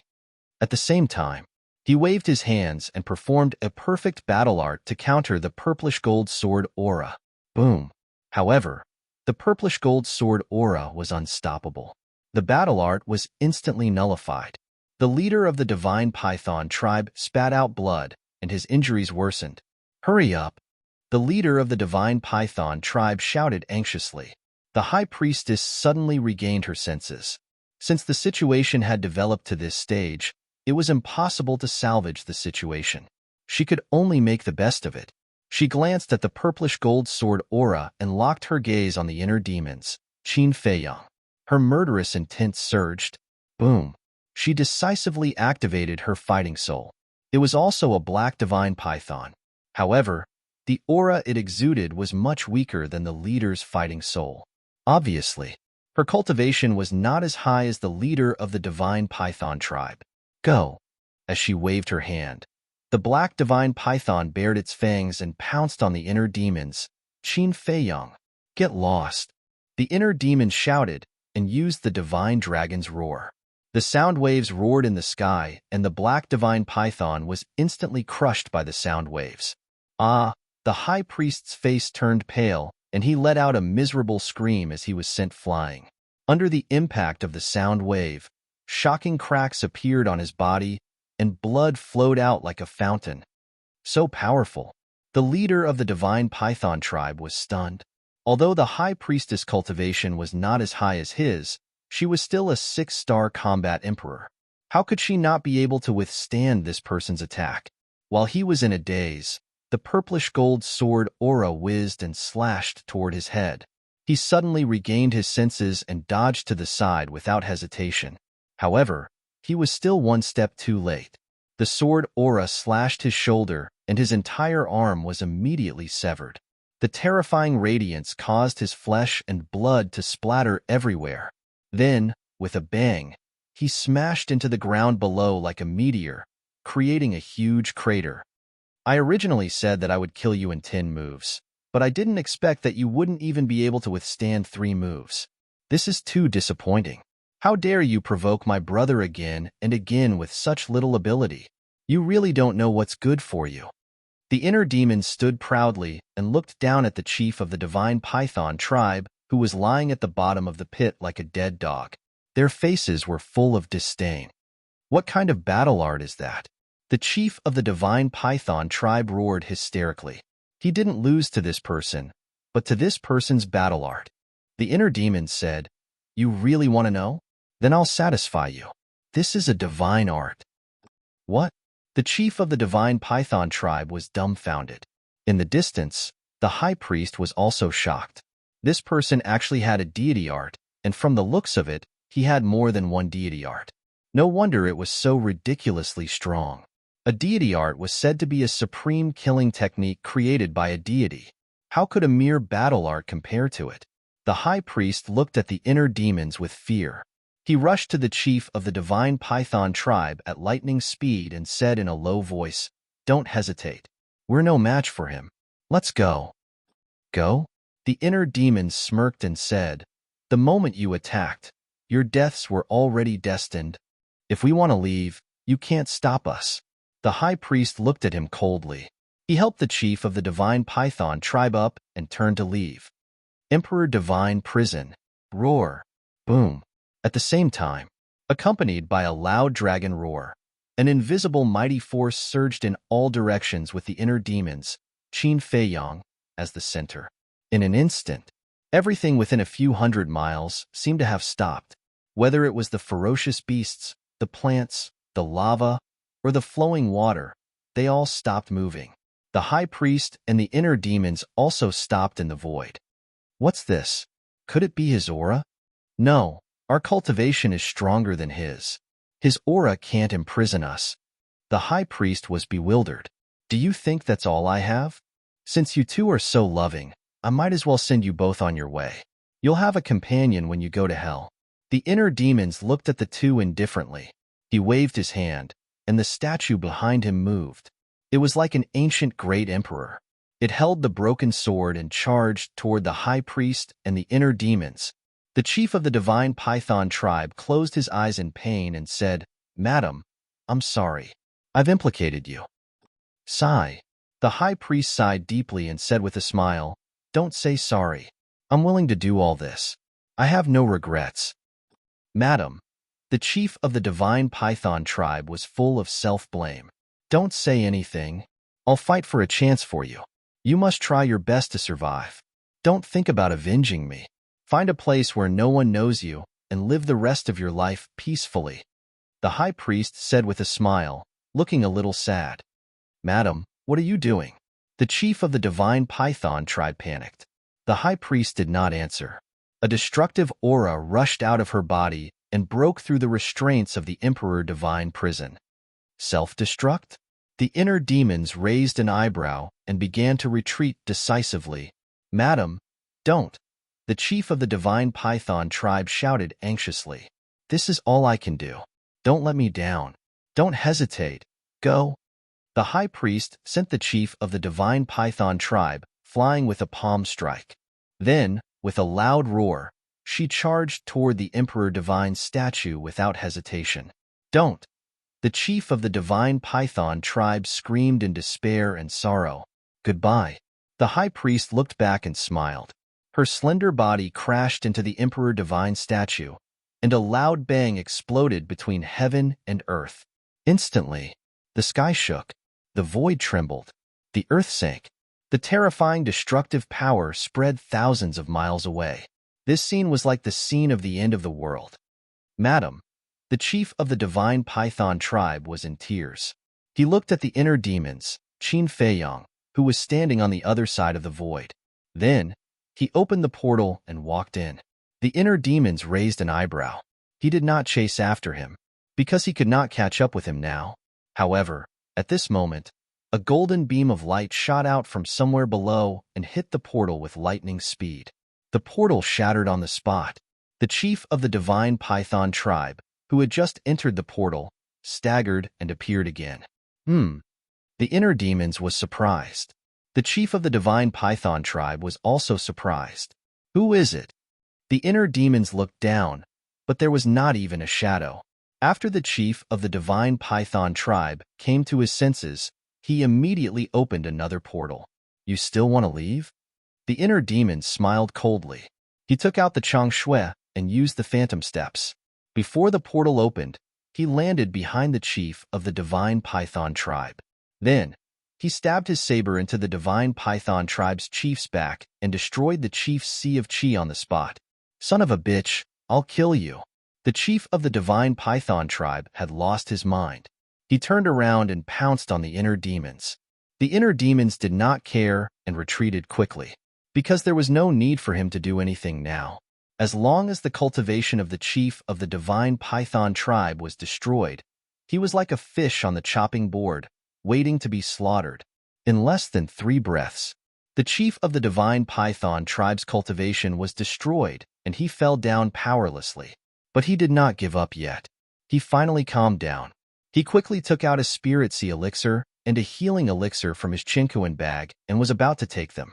However, at this moment, the inner demon stepped forward and snatched the spirit sea elixir, the healing elixir, and the chinkuan bag from his hands. The chief of the divine python tribe was in despair. The inner demons grabbed the chief of the divine python tribe by his clothes and twisted him in the air. He shook the spirit sea elixir and the healing elixir in his hands and grinned. Do you want them? The chief of the divine python tribe nodded. Then beg me? The inner demons teased. I beg you, please be merciful and give them to me. At this point, how could he still have a backbone?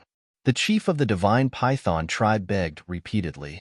However, under the pleading gaze of the chief of the divine python tribe, the inner demons tightened his fingers and crushed the spirit sea elixir and the healing elixir bit by bit. No, I beg you. The chief of the divine python tribe screamed in despair. However, in the end, the inner demons clenched his big hands and crushed the spirit sea elixir and the healing elixir into powder. The inner demon scattered the powder in his hands and shook his head regretfully. I'm sorry. I accidentally crushed it. Do you want me to give you another one? Okay. The chief of the divine python tribe nodded repeatedly, his eyes full of desire. The inner demon slapped the back of the chief's head and scolded, Damn you. Do you really think I'm so kind? You killed Pei Qin and forced my wife to death. What else do you want? The chief of the divine python tribe roared angrily. What do you think I want? Although my brother is a good-for-nothing, you can't bully him as you like. The inner demon sneered. The chief of the divine python tribe sneered. Then you'd better kill me now. Otherwise, I won't let this go. Kill you now? No. I've thought about it. Killing you now is too easy for you. Wait until tomorrow. Tomorrow, after you've tasted the disdain of the world, I'll send you to reunite with your wife. The inner demons grinned. Then, he lowered his head and glanced at the shattered ground below. Who was the one who attacked in the dark? Suddenly, his eyes flashed slightly. He opened a portal and walked in with the chief of the divine python tribe. Not long after he left, a golden stream of light shot out from a crack in the ground below. It was a person. However, his face could not be seen clearly. He was shrouded in golden light. Ancestor Mu? Patriarch Mu? Are you really brothers? But why do I feel like you're the same person? The golden figure mumbled to himself. It was a woman's voice. However, at this moment, the inner demons appeared again with the chief of the divine python tribe. There's really someone here. When he saw the golden figure, the inner demon's eyes flashed red. He shouted, Who exactly are you? Last time, my brother was schemed against by the Scorpion tribe in the Rolling Clouds Mountains. Were you the one who saved him? Just now, he had only pretended to leave to lure this person out. The younger brother is difficult to deal with. I didn't expect the older brother to be so difficult as well. The golden figure mumbled to himself. Then, he turned around and left without saying a word. Don't even think about leaving if you don't explain yourself. You're tuning in to the Warrior Lore YouTube channel. Don't forget to subscribe and join us on this journey to catch the most captivating stories.